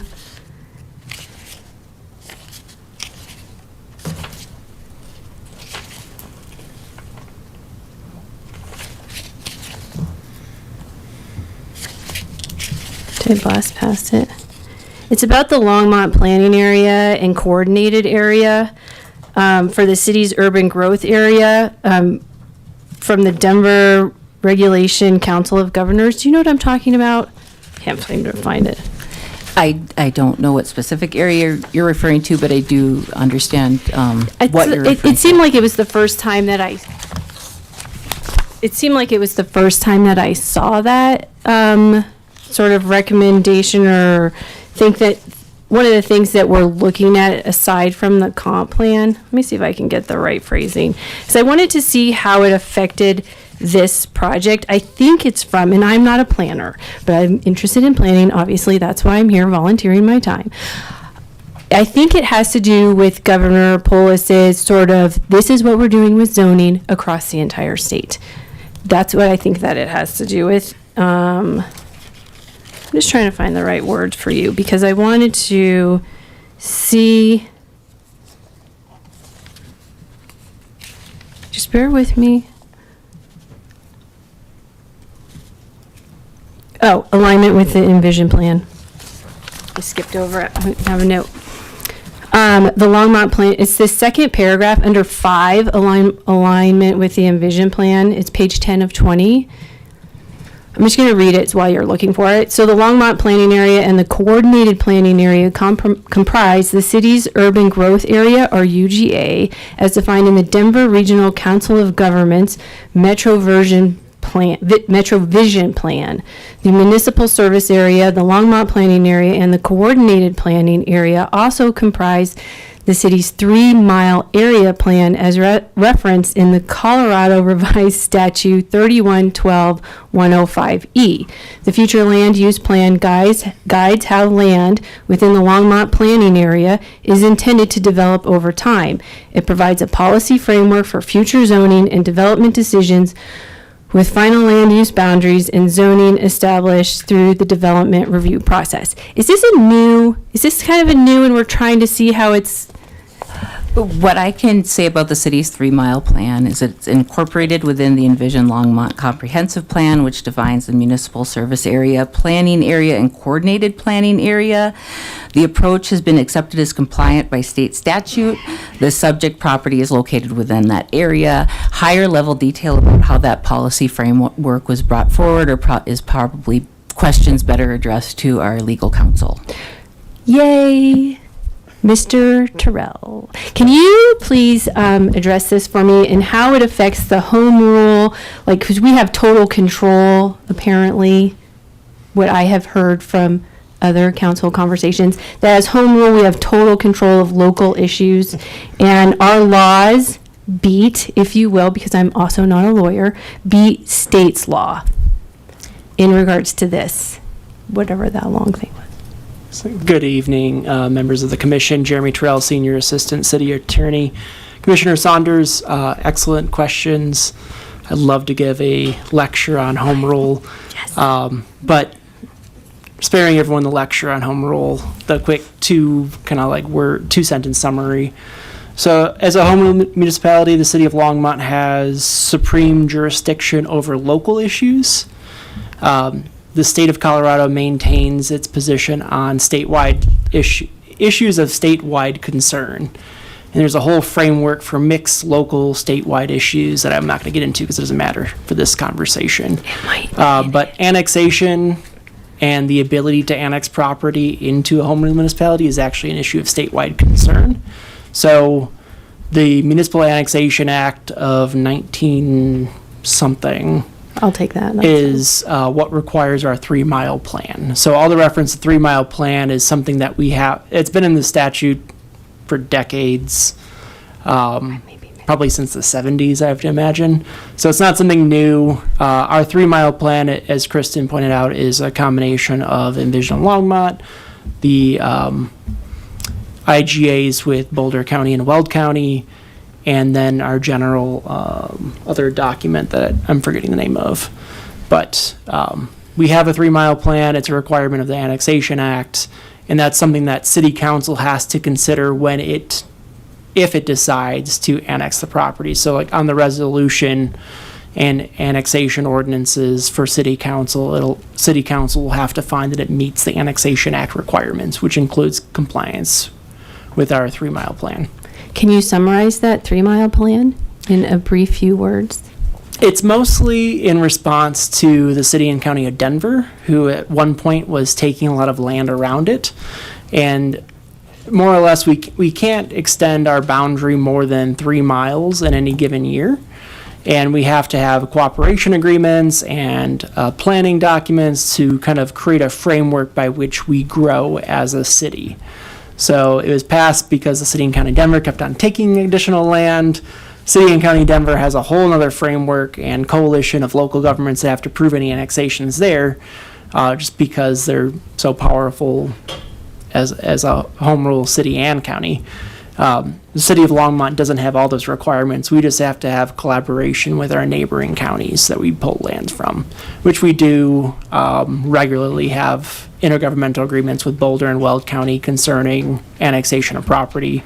And I know this parcel is listed in our, or identified in our intergovernmental agreement with Boulder County as a property to be brought in to the city of Longmont at some point. Thank you. Wonder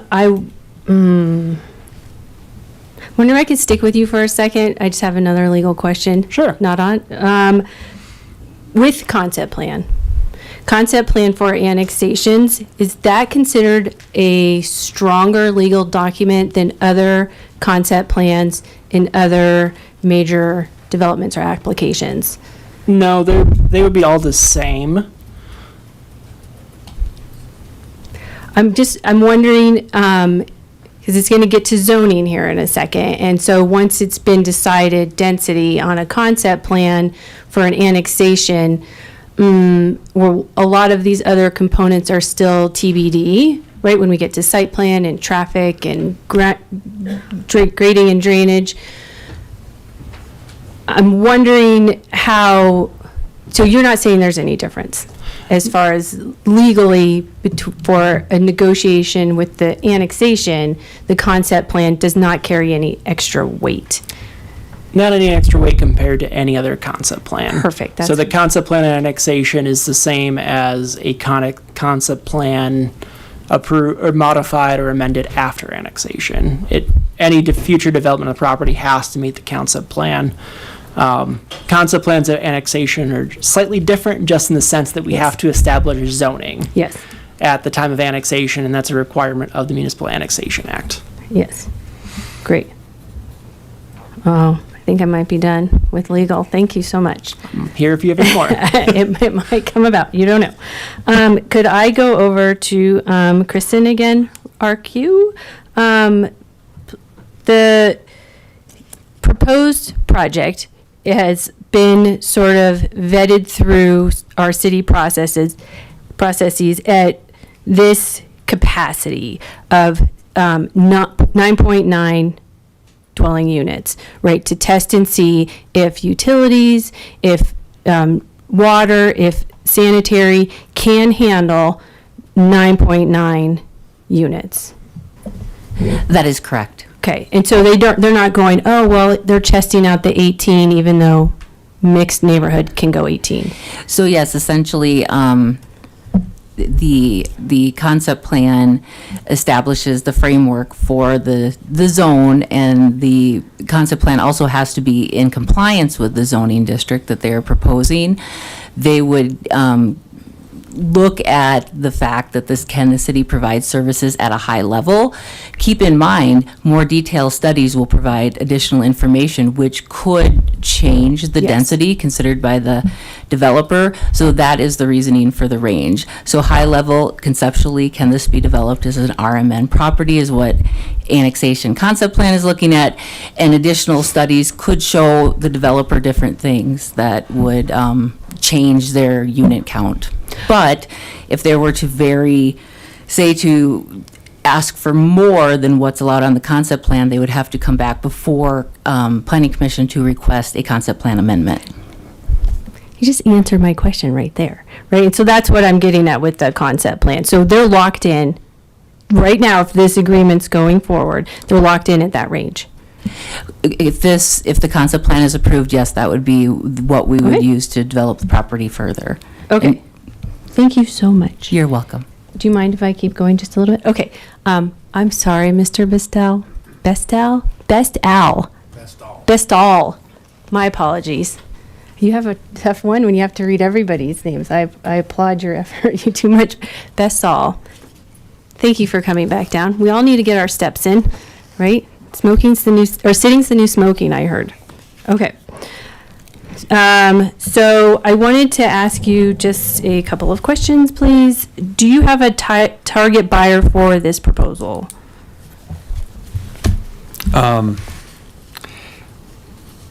I suppose, but it's a range. It's not like a specific demographic. Sure. And we'll do a lot more detailed work, over the next couple years, really.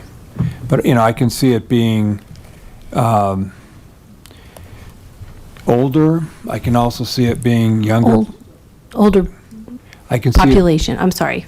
Yeah, Age. I'm sorry. Age. I'm sorry. Okay. No, how would you like me to characterize it? No, I didn't know I didn't know if you were talking about buildings. Well, I just didn't know. I just wanted to I would say quantify that. I'm not retired, but I'm older, so I wasn't going to say retired.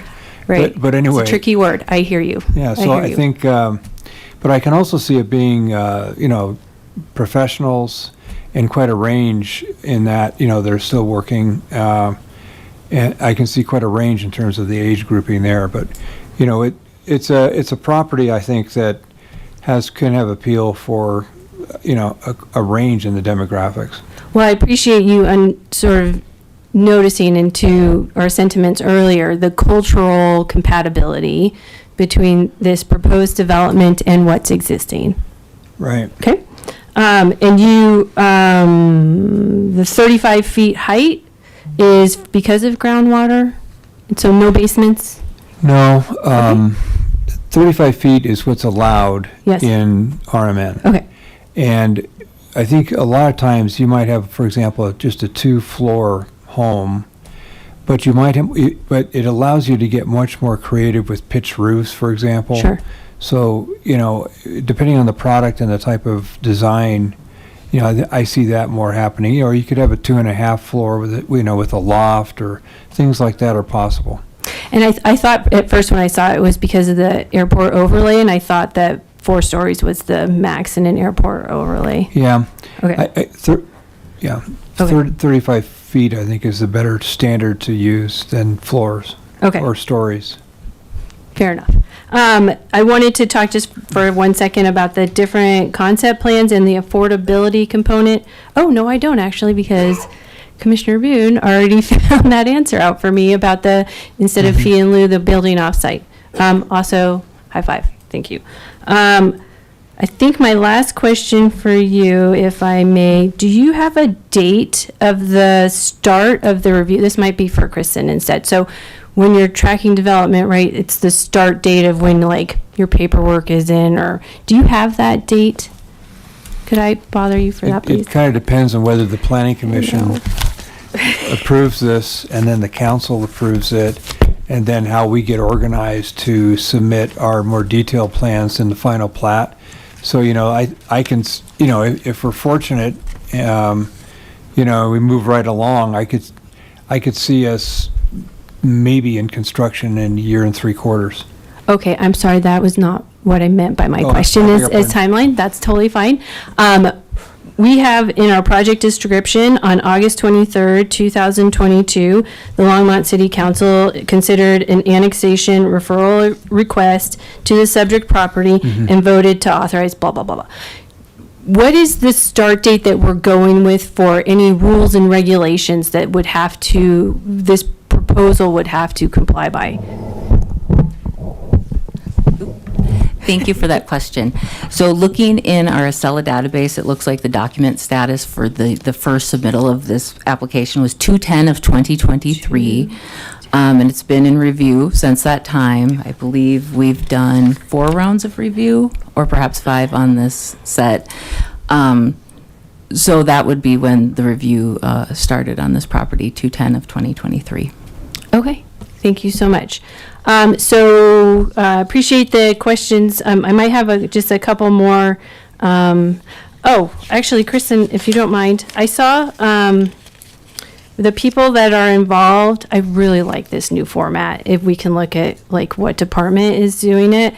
And I apologize. I know Monica, but I don't know what her job title is. I know she works with FEMA, but I didn't see that anybody was in the notes about hazard mitigation or FEMA. Josh is already getting up. Monica is our floodplain administrator, and I don't believe she had a review in reference to that because this property is not within the floodplain. Okay. Our Public Works engineering staff might have additional details on that if you would like that information. Not on flood, on fire. On fire mitigation, that would be something that the police or the public safety looks at. And I do know probably about a year and a half ago, an individual from our fire department was out and looked at the property with only jurisdiction on Outlot I, which is currently in the city limits. I do know that Mr. Bestall has worked with Boulder County on the property that's currently in unincorporated Boulder County. I don't know what that will look like going forward. But Mark can probably address that in a great deal of additional detail. His ears are burning. So thank you, Mr. Marshall? Assistant Fire Marshal Mark Sampson. Mark Sampson. Mr. Sampson, sorry, I just rolled all of it into one there. That's okay. Okay. Kristen got it pretty much right. So we cannot enforce the trees and everything that are currently in Boulder County. We can enforce property maintenance with code enforcement on the Outlot I 20-foot buffer zone. So that's where we stand. So I'm looking to find information about the wildland-urban interface and the hazard that fire is on and how a fire relates to land use and zoning. Depends on where you're talking about and where it Yes. lands on the map. Yes. With the state map. Yes. So We're in wildfire zone 2 from the Boulder County wildfire zone map, as far as my understanding goes. Yeah. So Jeremy's showing me the parcel and it's outside the wildland urban interface zone. So I had trouble finding information about City of Longmont wildfire urban interface code. What I did find was that it, I'll just wait for a second. We just adopted the 2024 WUI code and to be in compliance with House. The city did? Did it 2024? Oh, in 2 months we will. So not quite yet. We're in the process of complying Okay. with the Colorado Wildland Resiliency Code.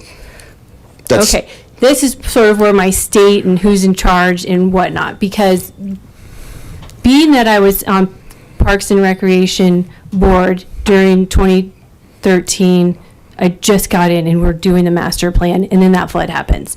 And it felt a little bit like we were kind of chasing some of the flood code, if you will, because no one had ever seen something like that ever. You know, all the flood guys were up Casfam in Steamboat, and this great event was happening.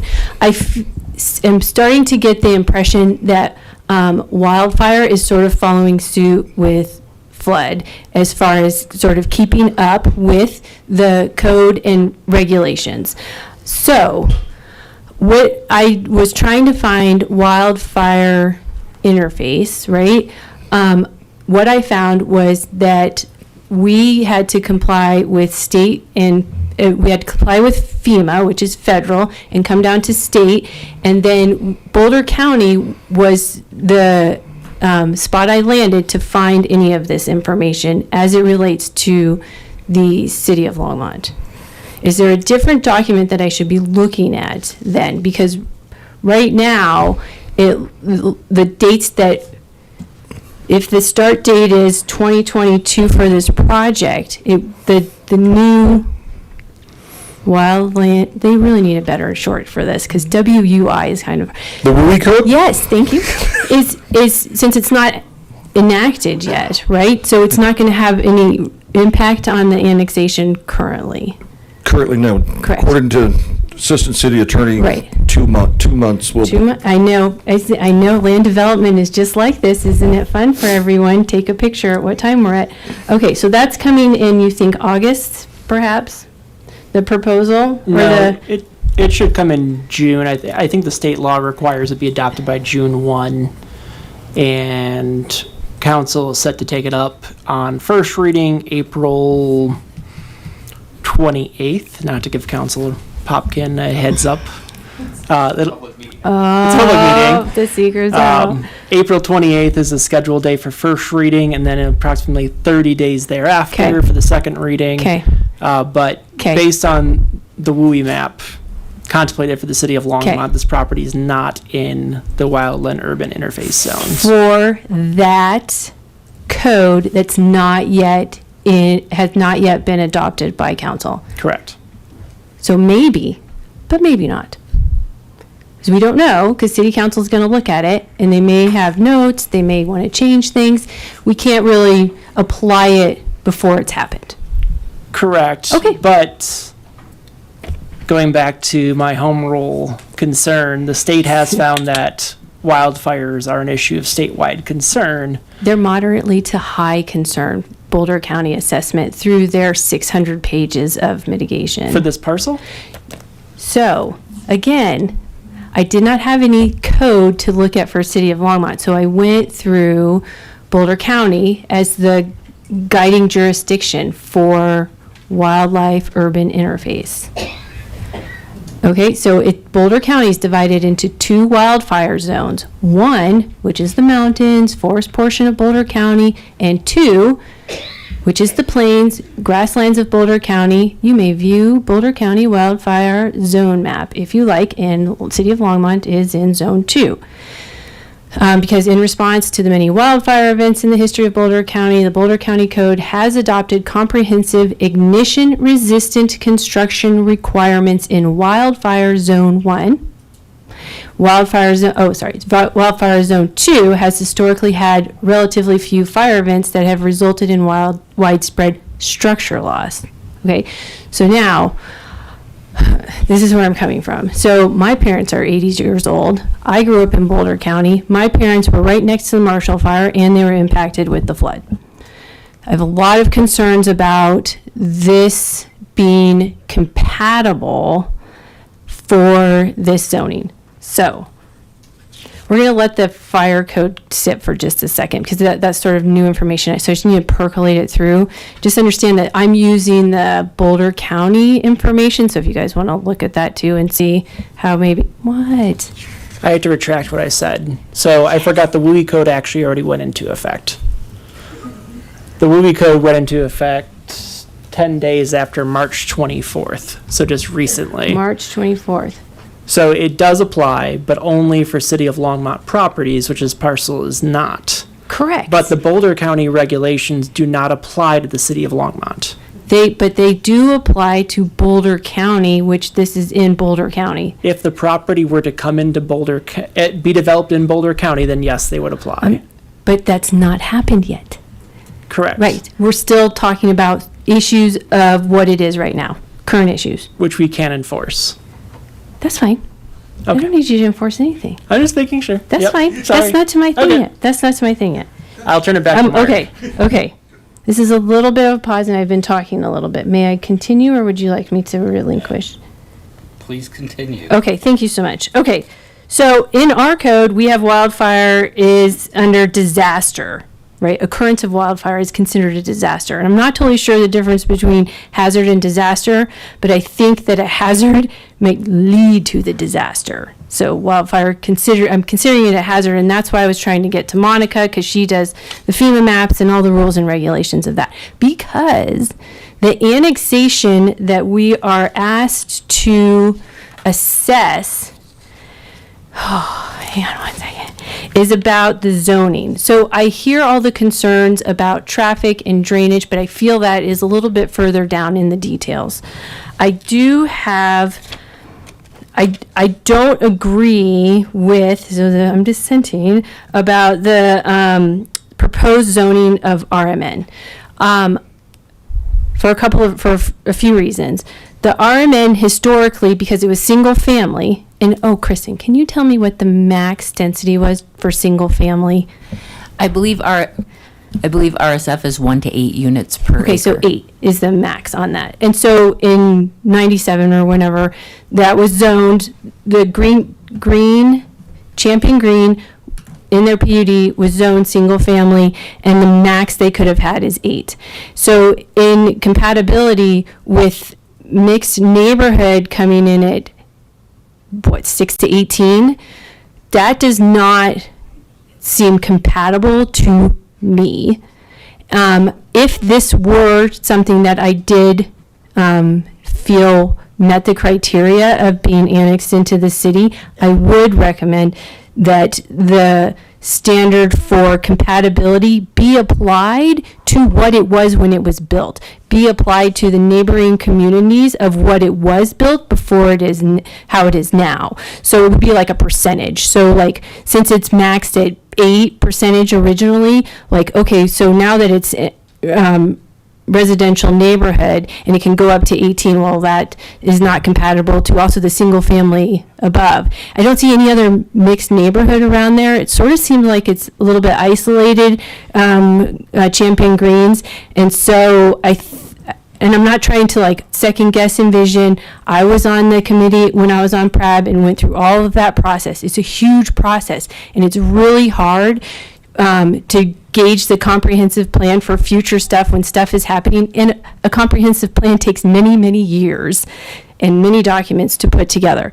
So if I were to put some sort of note on that, I would say that the compatibility of zoning should be a little bit more in line. 9.9 seems really still high for the max of 8 next door and max of 8 up above, and then it's ag all the way around, so it's 0.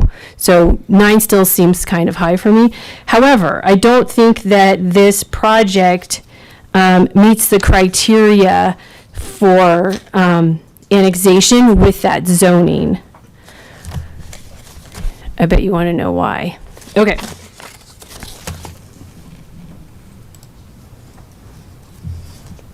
So, again, to give credit where is due, I really love this new format. It's super helpful. So alignment with the Envision plan, I'm not sure. Oh, sorry, I jumped ahead. Yep, no, I can do that.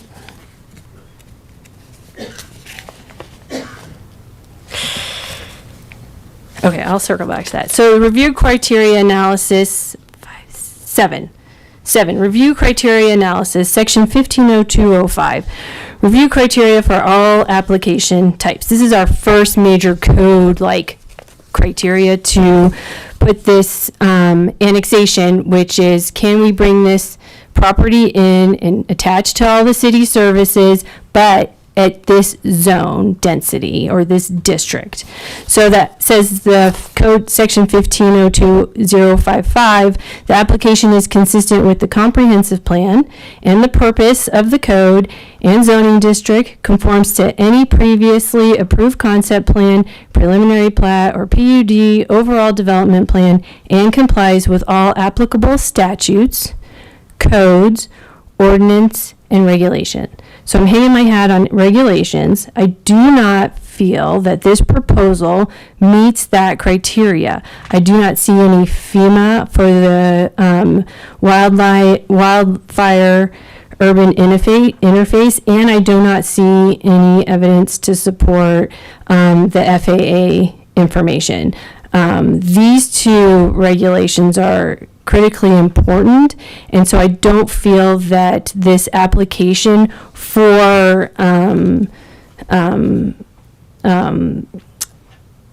the zoning nor for the concept plan, I don't feel that that proposal meets this criteria. And I can go back into the BOCO hazard plan mitigation. That's the information that I had to go get. I didn't see anything in the applicant's documents about fire mitigation. I didn't see anything from city about fire mitigation. By the way, May is Fire Mitigation Awareness Month. I find it to be extremely important. I think that for planning and development, to go to some of the goals listed here, that this concept, this annexation and concept plan application go towards. We have goal 1.1 and goal 1.2, embracing a compact of efficiency and promote a sustainable mix of land use. I agree with Kristen, our planner, Coate, that those do support it. However, they also support the sustainability strategies of planning and zoning, updating regulations. That's 5.3 in the Longmont Comprehensive Plan under sustainability, the strategies that we're supposed to be updating the regulations. We are supposed to be talking about financial incentives for different districts and landmarks. We're supposed to be updating land, agriculture and food to develop different code, protecting districts, especially protecting historic and conservation districts. So I don't find that this property, while I agree with infill, I think that is really important. I do think here that's outlined in the Boulder County Hazard Mitigation Plan. If you had that pulled up, there's 600 pages of it. On page 127, that vegetation. Oops, let me read it for you. Sorry. Once again. Vegetation and biodiversity. Trees and vegetation are important for wildlife management and human health. Diverse vegetation and promotion of ecosystem resilience will help to improve biodiversity and reduce fire risk. And that is coming from the Hazard Mitigation Plan that was established in 2002 from Boulder County, which I understood to be the jurisdiction for this regulatory issue of fire mitigation. So I do not feel that this application meets that criteria of section 1502.055. There was one more.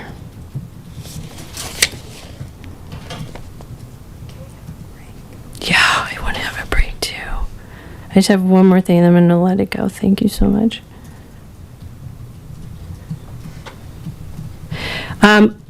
So the second reason why I think the proposal does not meet the annexation review criteria, if you look at section 1502.06.A- where it says A, the annexation complies with the Municipal Annexation Act. Oh, that's what you were talking about earlier, weren't you? Of 1965 as amended, CR ... Go to underneath C, the notes that, I believe these are notes that you wrote, Kristen. If not, please correct me. Under C, it says, as noted above, the proposed RMN zoning district is consistent with the mixed neighborhood future land use and designations as identified in the Envision Longmont Comprehensive Plan. I disagree with that because the proposed land uses are not consistent with the purposes and intents of the proposed zoning district, because the original zoning district, when the PUD was put together, because PUDs are fairly important, and when that was put together, it was already zoned at a single family with a max of 6. That was a lot of information. Okay, I would like to relinquish did you want to say something, Kristen? I'm sorry. No, I was just Okay. wondering if you had a question for me. No, I just wanted to make sure that was your language and I wasn't reading into something or somebody else wrote that. You're correct, that is my Okay, language. perfect. Okay, so those are my two reasons for denial. Okay, thank you. We've had a couple people ask, so we are going to take let's try to keep this to a 5-minute break, and we'll come back and get back at 8:45. Well, I want to...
Okay, if we can all come back to our seats.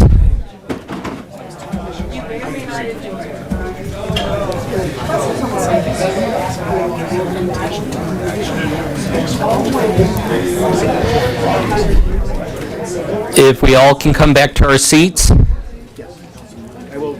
I just want to talk about time.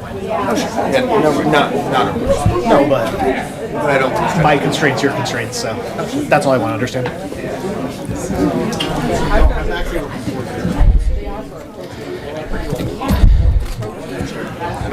Michael. Jeremy was suggesting using a gavel, but. Sorry, one second.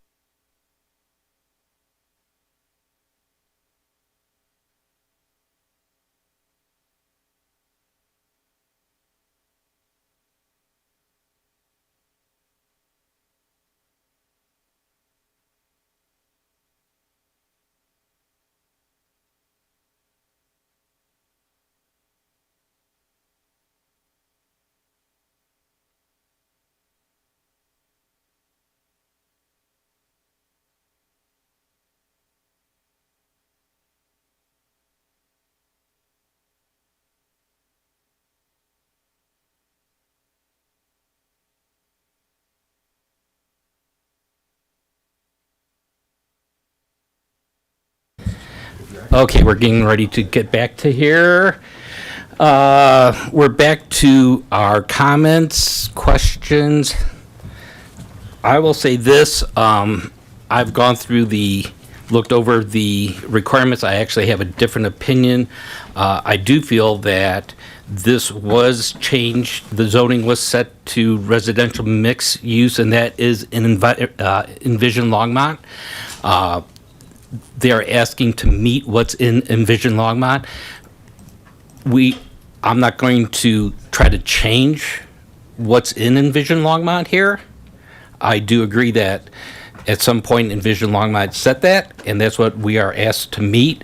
That's what the developer has asked us to meet. I believe it does meet that. It is compatible. Is it the same? No, but it is single family. Some of them are going to be townhouses probably, up to 4 units per. To me, that is compatible. It's not like, but to me, it's compatible.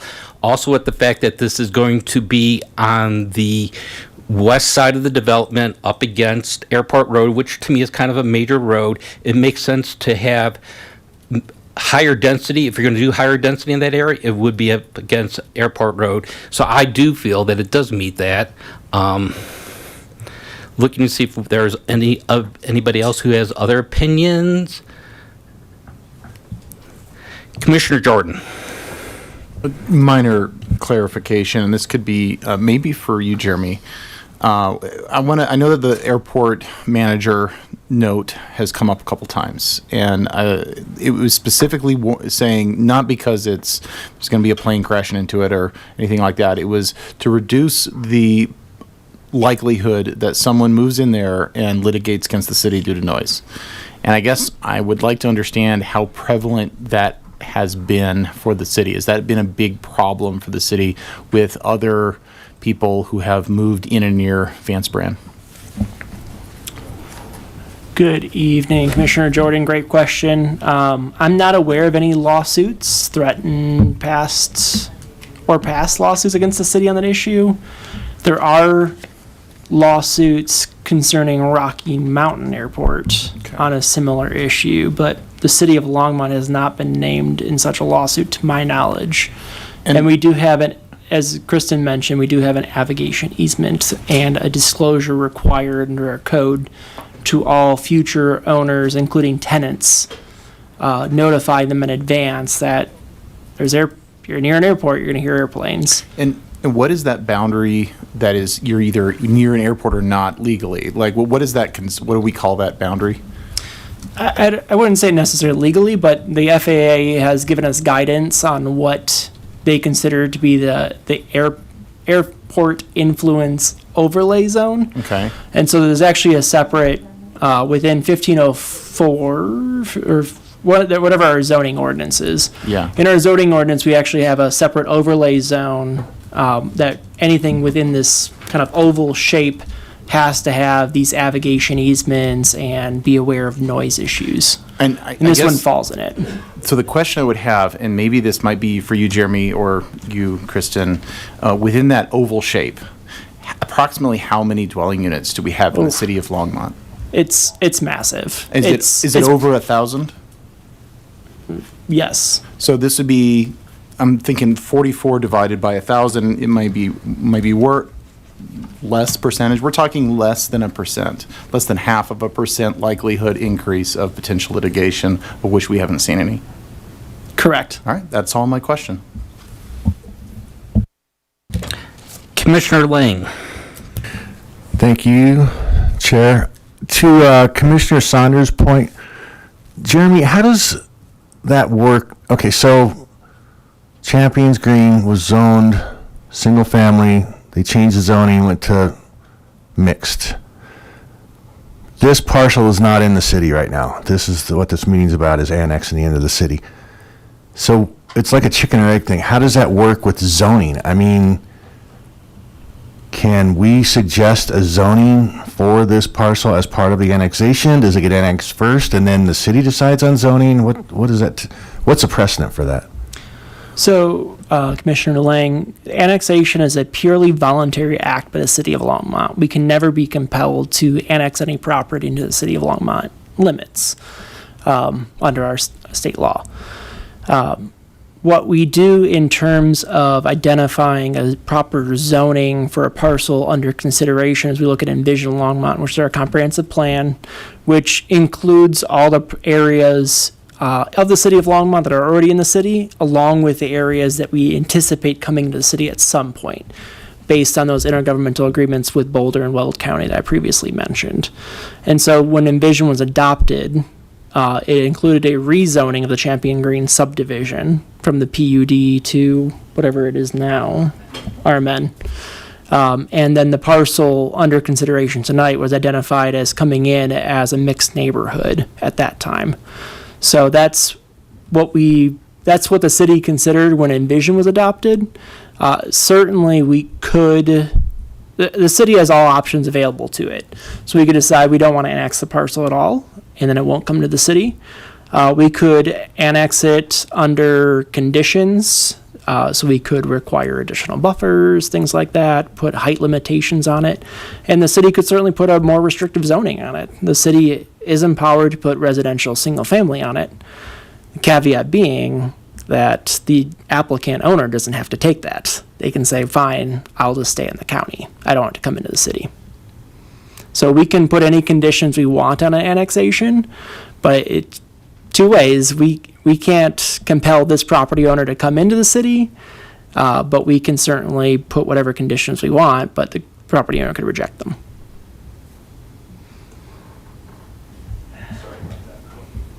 No problem. Commissioner, let me get you back. Commissioner Lang. No, I can do this. Oh.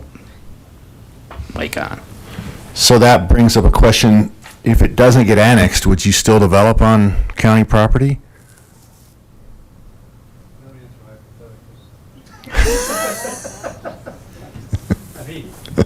It's not rhetorical. We've tried to be highly compliant with the policies and we've kept. You want to come up? Yeah, we should have. Sorry about that. You've been getting your steps today.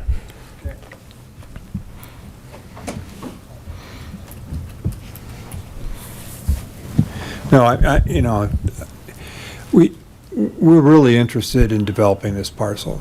And we think the proper use is actually what Envision said, starting in 16 with the mixed residential and then the zoning overlay. We don't have that zoning. We're seeking that as a part of the annexation, the RMN. And we do think it's compatible, as you've heard me say before. So, if conditions get too onerous and if there's those kind of things put on the property, it would give us pause for sure. Okay. We have a lot of investment in this, and to make further investment and try to carry out what we think are the policies of the city, we'd have to think it through. While I have you up here, so I know it's early in the process, but you're looking at attached and detached, a mix of housing there? Yes, sir. Okay, and then so for attached, owners would own the structure but not the dirt? There's two ways. I see it being lotted, so everything would be lotted. Okay. But, I mean, theoretically, you could also do a condo. Oh, gotcha, okay. Yeah. Okay, I'm kind of torn. I mean, I get, it would be nice to match Champion Green, but it is infill, and infill, it's tougher to do a single family on a plot that small. So that's a tough one for me, but okay. Well, I think the context has changed from the 96 plat at Champion Greens 30 years later, and I mean, you don't need to hear about costs and all those things, but also compact development along major corridors. Those are things that are important, or at least the city has said are important to the limited parcels that they have to rely on in future development. So I think in your letter it says the driveways will be front loaded. They'll be facing east. Is that right? Onto that little Osprey View. That's correct. Drive. So they'd be looking kind of at the buffer zone on the west edge of the current development. Okay. Right. Okay. Yep. And so the houses their backyards would be kind of facing Airport Road, basically. That's true. Okay. Okay. Thank you. You bet. Vice Chair Earl. Thank you, Mr. Chairman. Commissioner Jordan, in response to your comments about the airport influence zone, if you look at the City of Longmont zoning map, it has this spelled out, just to give you a sense of size, and this is very much not exact. Far northern boundary goes beyond 17th Hygiene Road, southern boundary beyond Clover Basin, beyond Pike Road, almost to Sunset in the east, but definitely well past Hover. So it is a significant portion of the city, and it's really designed to designate where it could be an impact. If you actually look at the traffic pattern for the airport, so where airplanes are encouraged to fly under the voluntary noise abatement procedure program. I don't remember if it's procedure or program. This parcel is outside of that. That doesn't mean there won't be noise, but just throwing it out there for the record. I'll be very brief here because I've asked a lot of questions and I appreciate the time. I really like the way that this development has evolved over the iterations, that it's worked towards compatibility, that it's increased buffer. I'm in a position, I'm happy to make a motion. I see there's another comment, so I'm not going to cut off debate, but I will gladly make a motion when anyone else is done. Commissioner Saunders. Thank you, Chair. I just had a couple follow-up questions. Kristen, do you mind pulling up your slides and looking at the zoning map? I think it was slide 18 or 19. And I'm wondering for some Longmont history. That's not me recalling this, but how did this triangle, where it says Doral, right, the street Doral, how did this come about as being mixed neighborhood when clearly yellow is single family, and then Boulder County, but that's ag, and then to the north is single family, I'm sorry, to the south is rural. So it seems a little like an outlier. Unfortunately, I do not have a lot of information in I reference see to him that coming for down. you. I thought he might come down. He can never retire. Indeed. I'm so sorry, Don.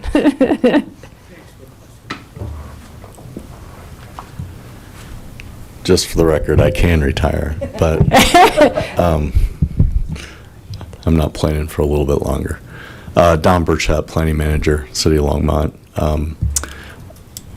To Commissioner Saunders' question, when Envision Longmont was going through the process for the update back in 2016, the consultants and the long-range planners at that time were looking at not only areas for additional density to be added to the city because of what we determined was our housing need at the time. Back, just for everybody's understanding, we looked at what was considered the housing need for our City of Longmont, and back when we were doing the Envision Longmont, we estimated we were about 3,000 units short of what was required in order to meet the demand for people who wanted to move into Longmont. And that was based on information from the state as well as Boulder County and looking at other communities up and down the Front Range. Every city had kind of their own deficit. And as part of Envision Longmont, what we were trying to do at that time was we were trying to allow for opportunities for additional housing to be constructed within the growth management area of the city of Longmont, because we are hemmed in by our agreements with Boulder County, unlike many other communities who do not have the same growth restrictions on them, especially those that are up in Larimer or Weld counties and further south to Denver. They can continue to grow and jump out and take farmland where we cannot. We have to stay within our boundary, and we have to use the land that we have left appropriately. So the decision at that time and the direction that was given by the council was to make sure that the plan that was going to be put forward would account for the need that we had at the time, plus allow for future development to occur and allow for people to move into the city of Longmont. To do that, we can really only get more dense. And so when we went through and we looked at the existing areas, we identified areas of change, which you'll see in some of our existing neighborhoods. We've identified those as area of change where we expected development to go in, developers to buy properties and to actually either knock down or change the housing type and increase densities, or look at other areas where, for example, we had older industrial areas, say along like the St. Vrain River, down along by Left Hand Brewery, in those areas where we were trying to encourage redevelopment and increase density. And so when the consultants and when the long-range planners were looking, they were trying to identify areas where additional density could go. Why specifically Champion Greens got added, I can't tell you. But what I can tell you is that it was a result of the study that they did, and this area adjacent to it, being that it was available and open and undeveloped, was seen as an area where additional density could be added. And so that necessitated then the upzone, or at least on the comprehensive plan, a change of land use from single family to what we now call the RMN, the residential mixed neighborhood zoning. So once the land use has been changed, and that was gone through the public process, which many of you, well, maybe not all of you, some of you, a few of you still are here when we did it. But that was almost a 2 to 3 year process that we went through with public process, presenting to various groups, going out into the community, attending functions, updating people, letting them know what we were working on. After we got the comprehensive plan adopted, the next step then is the implementation of the vision that the council adopted, and that meant rezoning. So there were many areas within the city that were rezoned and upzoned related to that plan. This is one of those areas that was changed. And then as a part of the Land Development Code adoption, which included the zoning districts and the zoning map, that as well came before the Planning Commission a number of times to go over every section, to talk about the regulations, give them an understanding of what we were trying to do to implement the vision in the plan that was adopted by council. And then they made a recommendation to the city council to adopt the zoning districts and the Land Development Code. City council held public hearings on that, published notice in the paper of the hearings, and it was adopted. Okay, so not this site specifically. You don't have recollection. I don't either. I was on that committee. If you look at Envision Longmont, I was the PRAB representative. I agree with the density, and at that time I heard 2,000 units behind, not 3,000. Do you know how many units we are behind now? No. Okay, and I was part of that deposition of open space when city staff was instructed by city council to look for properties. So that 9th and County Road 1 on that corner, I keep wanting to say it's Rogers, but it's not. I can't remember what that development is. But it was part of that deposition of open space where we're trying to get that land back so it was going to be able to be buildable.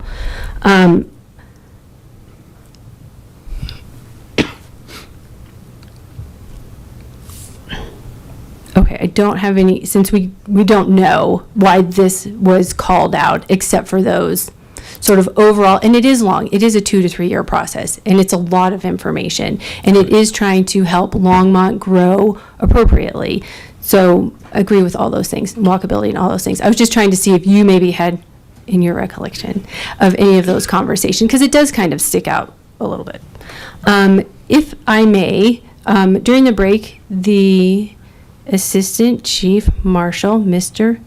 Sampson, said that Jeremy had the map that was approved through council last month, apparently. Sorry, I missed that. Can we pull that up? If it's part of our documentation.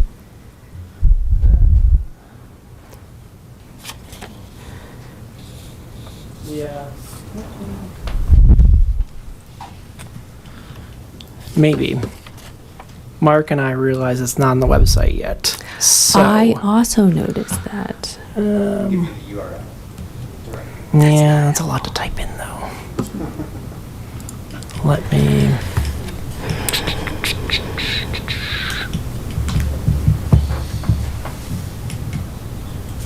So, and I wanted to reference Chair Poland's remarks. I heard that maybe it sounded like I was trying to say that I was trying to get planning and zoning to change Envision Longmont. I was not at all. I was looking through the way Envision Longmont is. It has the guiding principles, and then at the end, it has all the strategies on how we're supposed to go about doing that. And I was going through looking at what planning and zoning's responsibilities are. Where are we lead and where are we support?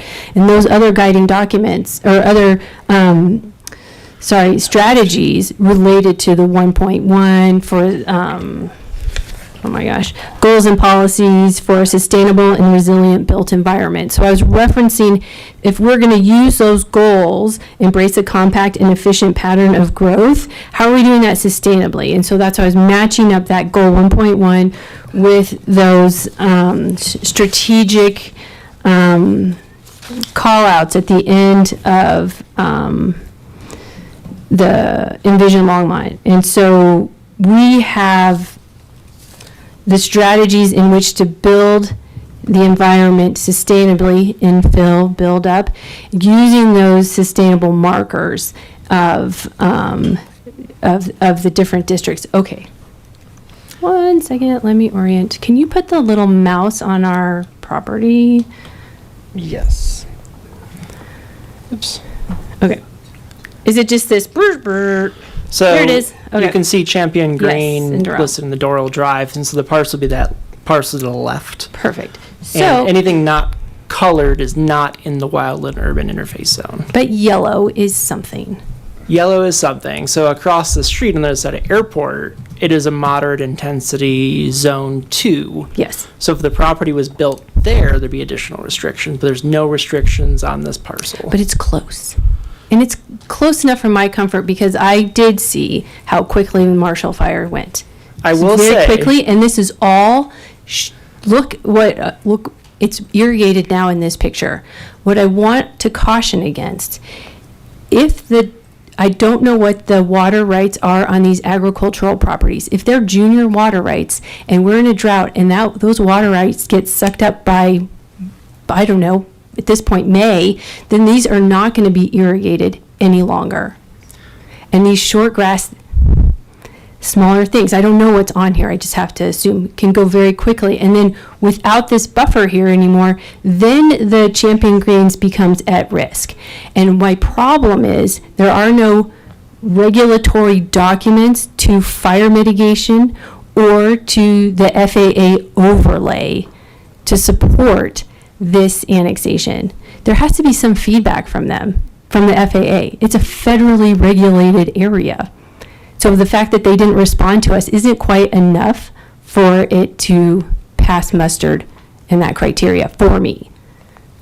fair enough. I just will Perfect. add, so for example, in the Champion Greens area, if someone wanted to tear down their house and redevelop into a townhouse or quadplex or anything like that, assuming it meets all the other zoning requirements, we would not have any wildfire resiliency standards imposed on it. I don't think I speak in hypotheticals either. I know, just saying. So I'll just throw that out there and leave it. We're all throwing stuff out there to see what sticks. Okay. The very last thing, Kristen, do you mind putting in, oh, no, I'm sorry, it's not. You might have this. It was in the applicant's document, but if you've met your steps, I think I can get maybe Kristen to do this. I just want to look at the nesting survey real quick. On the applicants, it was page 26, if you can access. Do you mind if she pulls up your slides? Thank you. Perfect. Slide. And Slide happy tax 26. day. I think it's the nesting survey. With that wildlife interface map fresh in our minds. Keep going, it's getting closer. Whoop. There it is. There it is. So our site, so the inventory that the city of Longmont has, there are precious or higher value properties in the inventory. So say like with parks, and we look at the inventory of parks and how they are connected, a lot of them are disjointed, and that's fine. This is, thank you. This property has edges all around it. However, if you see from the vantage point of perhaps a bird, and we have evidence that bird nesting has happened, that you can see that this area is a great nesting site in between all of our lakes. And so it takes a really long time to get this high density area grown, much longer than it takes to build any proposed building that we have currently for this site, in my opinion. So again, I don't think that this area is good for being annexed in and having those city services. If the developer still wants to go ahead, certainly, but I feel that it will be extremely expensive to not be able to tap into city services. But that, again, that's the developer's choice. I think through the inventory that's available to the city of Longmont, through my experience and my 50 years living in Boulder County, this is a high priority parcel to keep as far as fire mitigation, as far as vegetation and wildlife diversity. So I'm going to go ahead and move then. I know where this is going. I'm going to shorten this up for us. Okay, so I'm going to move, right, because I think I was the last comment, but you can do what you do with this. Just 1 second, please. Is that all right if I move? It is definitely okay if you move. Thank you. And then we'll look See if for a we get a second. second. Yeah. And then we can go to further discussion at that Absolutely. point. Absolutely. I just need to get my wording right, if you guys don't mind 1 second.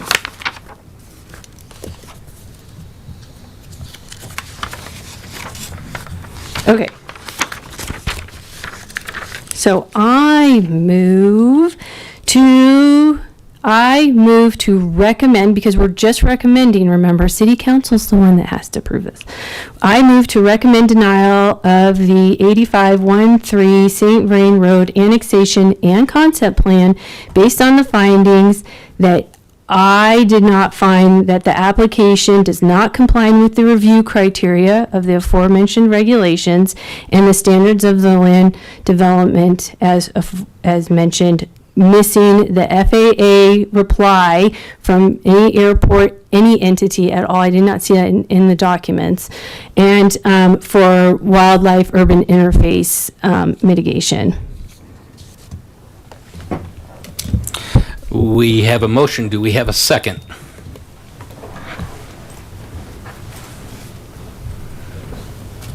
No.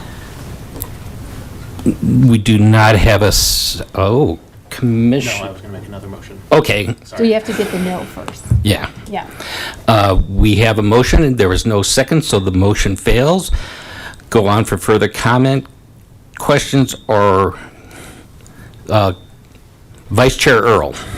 Oh, sorry. Thank you, Mr. Chairman. I move that we adopt PZR 2026-4A, a resolution of the Planning and Zoning Commission recommending approval of the 8513 St. Vrain annexation and concept plan. We found the application to be complete. It's been considered during this public hearing. Proper notice was given and it conforms to the requirements of sections 1502.055 and 1502.060A2 of the Longmont Land Development Code. Thank you. We have a motion. Do we have a second? Commissioner Boone. I will second that motion. We have a motion. We have a second. Is there any other questions, comments?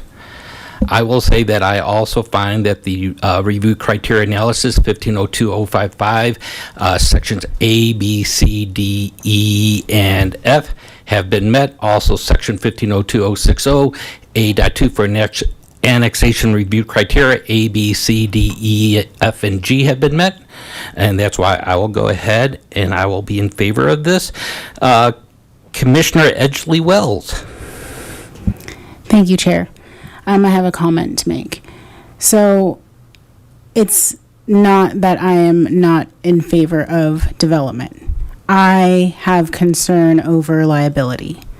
And that is why I raised the concern that Commissioner Jordan commented on, that there is little liability regarding litigation based on noise because of the AIZ. That was my concern. It was brought to my attention after reviewing the review criteria. You can't quantify quality of life, which I can't based on what was submitted in the application. It's true. So that is my comment, and that is why I also vote yes today. Thank you. Kristen, if you can please also on that part, and it was noted that, I don't know if it's on the deed, is it on the deed that it recognizes that it's part of the airport influence zone? So it will be recorded in the Boulder County Recorder's Office as a separate document that will obviously be tied to the property. It will also, that statement will be required on any subsequent development plans. So the plat will require the avigation statement, any site plans that would be required, so that information goes with the development and is included on the different items that are recorded. Okay, thank you. Also, one further question. If this is approved and if we do go ahead and this goes over to City Council and they do approve this, since it is going to be multiple plats, it will be coming back to us as a preliminary plat, if I'm not mistaken? Typically, yes, a preliminary plat. Because it'll be more than 4 units, right? Or 4? You're correct, 4 lots. That would be a minor subdivision, but any preliminary plat that does not qualify for that does require a planning commission public hearing. Okay, thank you. Commissioner Saunders. Thank you, Chair. Kristen, on that point, I read that if the applicant has 12% affordable housing, it gets fast-tracked and it misses some of the feedback from planning and zoning. Is that going to be applicable here, even though they're doing in lieu? Is that percentage still relevant? I don't believe so. We do have an individual with our affordable housing department who could speak to that more in depth, but it's my understanding that the 12% has to be developed on site for that consideration, but I would ask if Melissa could come down and address those questions for you. She was not.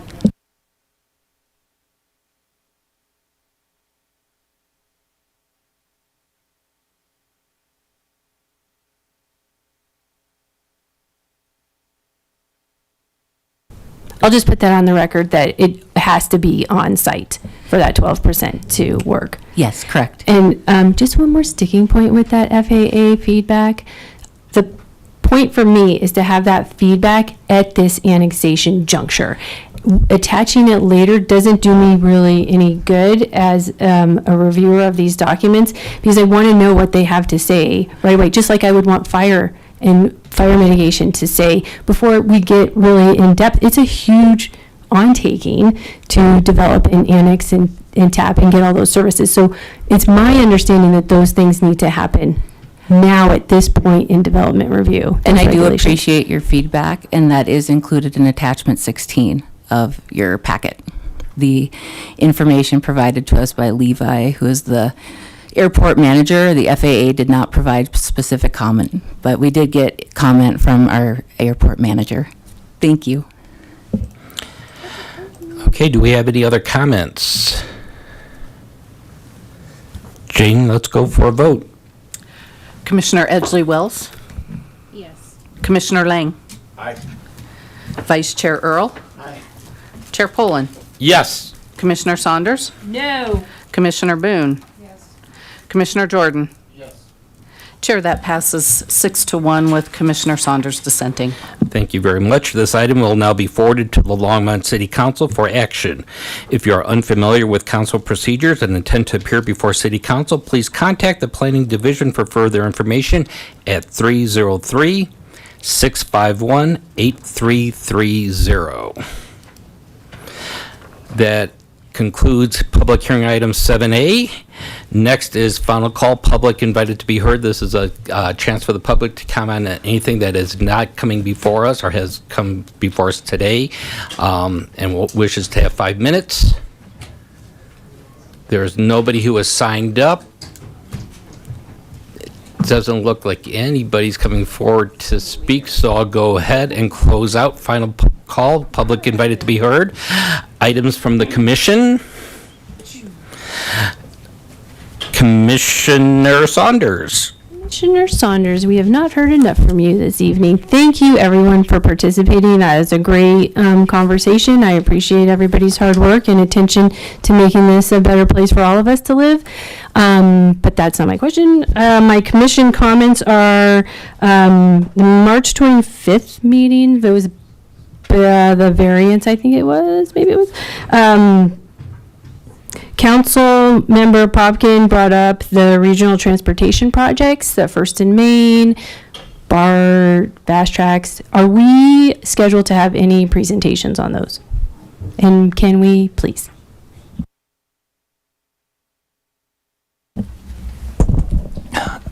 Chair, members of commission, I guess the quick answer is no, nothing scheduled. If you would like any specific presentations, yeah, I think we'd like to hear from the commission which they would like to learn more about, but we can definitely get those scheduled.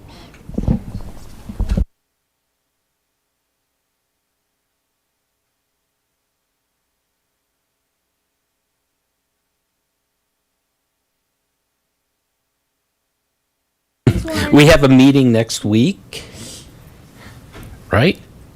Yes. So we have a week to think about it and then can give us some time to chew on it. Commissioner Jordan. Thank you, Chair.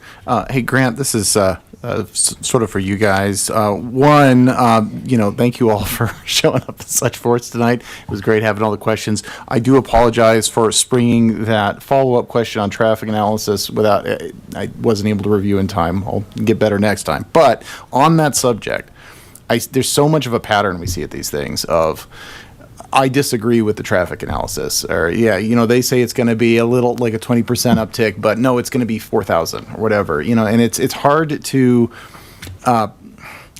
provide some level of assurance. It'd be great if we could, even if the city were just to sponsor a couple spot checks to say, look, we did a traffic analysis 3 years ago that predicted it was going to be at X. We went back and checked and it was at X, or it was at X minus 10% or over 20%, but give us some indication that these things have some bearing on reality. That way we can say, look, we're really confident in this analysis process as opposed to it being sort of arbitrary and academic. I would love it. I don't know if it's in the budget or the cards, but because it seems to be such a pattern, I think it would be good to help reassure the public. I'll just chime in really quick, Chair, members of the commission. I can definitely pass that along. It definitely doesn't fall specifically within planning and development services, but I can follow up with the director and at least let them know that that's a request or recommendation and go from there and report back. All right, I appreciate it. Thank you. Any other items from commission? If not, we will go ahead and move from items from Council Representative Popkin. Thank you, Chair. Man, I sometimes do miss these meetings. I appreciate the very thoughtful discussion, and just for the commission's benefit, obviously the formal recommendation on any project that the commission makes is something that I will represent officially, including any particular dissenting notes. But frankly, I flagged last night at council that this was a public hearing item this week. I know some council members may be tuning into the recording, and the recording is always linked in the council communication when these projects move forward. I think in fact, some of the most valuable parts are not the formal recommendation itself, but actually all of the discussion and the questions that you all do take the time to plan for and ask, as well as the feedback from the community. Because much to my chagrin, we don't always have the luxury of the time to get into as much of the robust discussion and Q&A that you guys do. So keep that spirit going, and I really appreciate the thoughtfulness there. I appreciate Commissioner Saunders' point on the transportation projects. I think I look forward to hearing which ones you want to get into more and work with staff to figure out kind of what updates make sense. I think making sure that this commission does understand some of the bigger projects that are in the works, I think will be really important, especially as other development projects might come before you. So you do understand some of the future traffic factors and transportation flows, and the multimodal aspects that come with that, which are a key piece of so much of that. So appreciate the spirit of that. And if I can support in any way, please don't hesitate to let me know. I am also the liaison to the Transportation Advisory Board, so hopefully I can be of some help there. And then lastly, I know I shared a few updates on what council has been up to in terms of kind of updating council rules and procedure, especially around boards. We had a discussion at our city council retreat at the end of March about a few broader kind of board consolidation changes, potential future board concepts. I won't bore you with all of the thoughts there. If you're interested, feel free to let me know. P&Z did come up in one context, though. We did have a brief discussion about in the period of consolidation about potentially just formally combining the Board of Appeals and P&Z, so that's not technically two separate things. So that hasn't been formally approved, but I think we probably will move in the direction of a little bit of consolidation there, just for everyone's sanity and not feeling like you have to jump between two different hats that probably aren't necessary to have. So that was briefly discussed. I don't have a timeline for that, and I think that's all I have to say on that, but I'll gladly take any questions if you do. One thing on that, since they have some rules that are slightly different than ours, and the one I'm thinking of that I would like to, if we are going to undertake it, can we go to a 7-person committee instead of 5-person committee? Just so that we don't have to keep different sets of committee people, the numbers that have to meet for a given meeting. I think we'd be looking to try to keep the P&Z structure. I'll speak for myself here, but as the liaison to P&Z and a former member of P&Z, I'll say my intent there would be to try to keep a similar structure as close to possible as what P&Z has, and basically fold in the Board of Adjustments into what P&Z the only does. thing I would say too is I do know that the vote had to be 4-1 for it was a any kind of supermajority, approval. I believe. A supermajority. Now, I don't mind if that's kept. It's just the members, so that we don't have to. If there's one item, people have to leave and come back. I think it would be good just to have the 7 members, and if it's a supermajority, I don't think that matters as much. It's the number of people that I would be. Yeah, I appreciate that for. feedback, Chair Poland. I don't think we're not under any time pressure cooker right now to make that adjustment, and I think frankly this is a great opportunity for us to say hey, as we do consider this change, what would P&Z members appreciate? So I think that would be something that I'd gladly take to this group once we have something maybe more as a starting point in writing. Okay. Yeah. Thank you. Thank you. Items from Planning Director Grant Penland. Once again, Chair, members of the Commission, I'll just do a quick overview of what, at least a preview of what is upcoming, maybe with a question or two as well. You may have already seen next week's agenda includes a land use code text amendment as well as a conditional use site plan. And then we're looking next month, the May 20th, potential for an annexation and concept plan amendment. We'll likely try to keep that to a one-item evening just because it is fairly complex. Anticipate at least some decent input as well from the neighborhoods or the neighboring property owners, et cetera.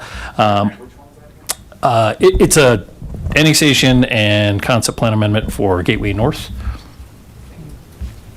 I think a little TBD right now, but likely. And then we're looking at a special meeting again, April 27th, and a lot of it has to do with the applicant's schedule. So we're going to try to accommodate that. May 27th. It's past my bedtime. May 27th. It's for a variance that would be coming as a, I believe, formal variance in front of the commission. But again, we're trying to accommodate the requester's schedule. So if we could shift it, we would, but it looks like that will probably be an item there. And then we still have a couple items that are floating that we're trying to get in front of the commission, one being an Urban Renewal Authority amendment, still in the works. Again, it's a TBD. And then I think I mentioned last time as well, bike parking amendment. Again, potentially combination for that May 27th date, but again, still somewhat up in the air. And then we do have, of course, a slew of others. I won't go into June just because I hate to try to prognosticate that far in advance. But that's what is upcoming. Just wanted to give you a heads up that looks like, again, May will likely be a two-meeting month. Okay, thank you.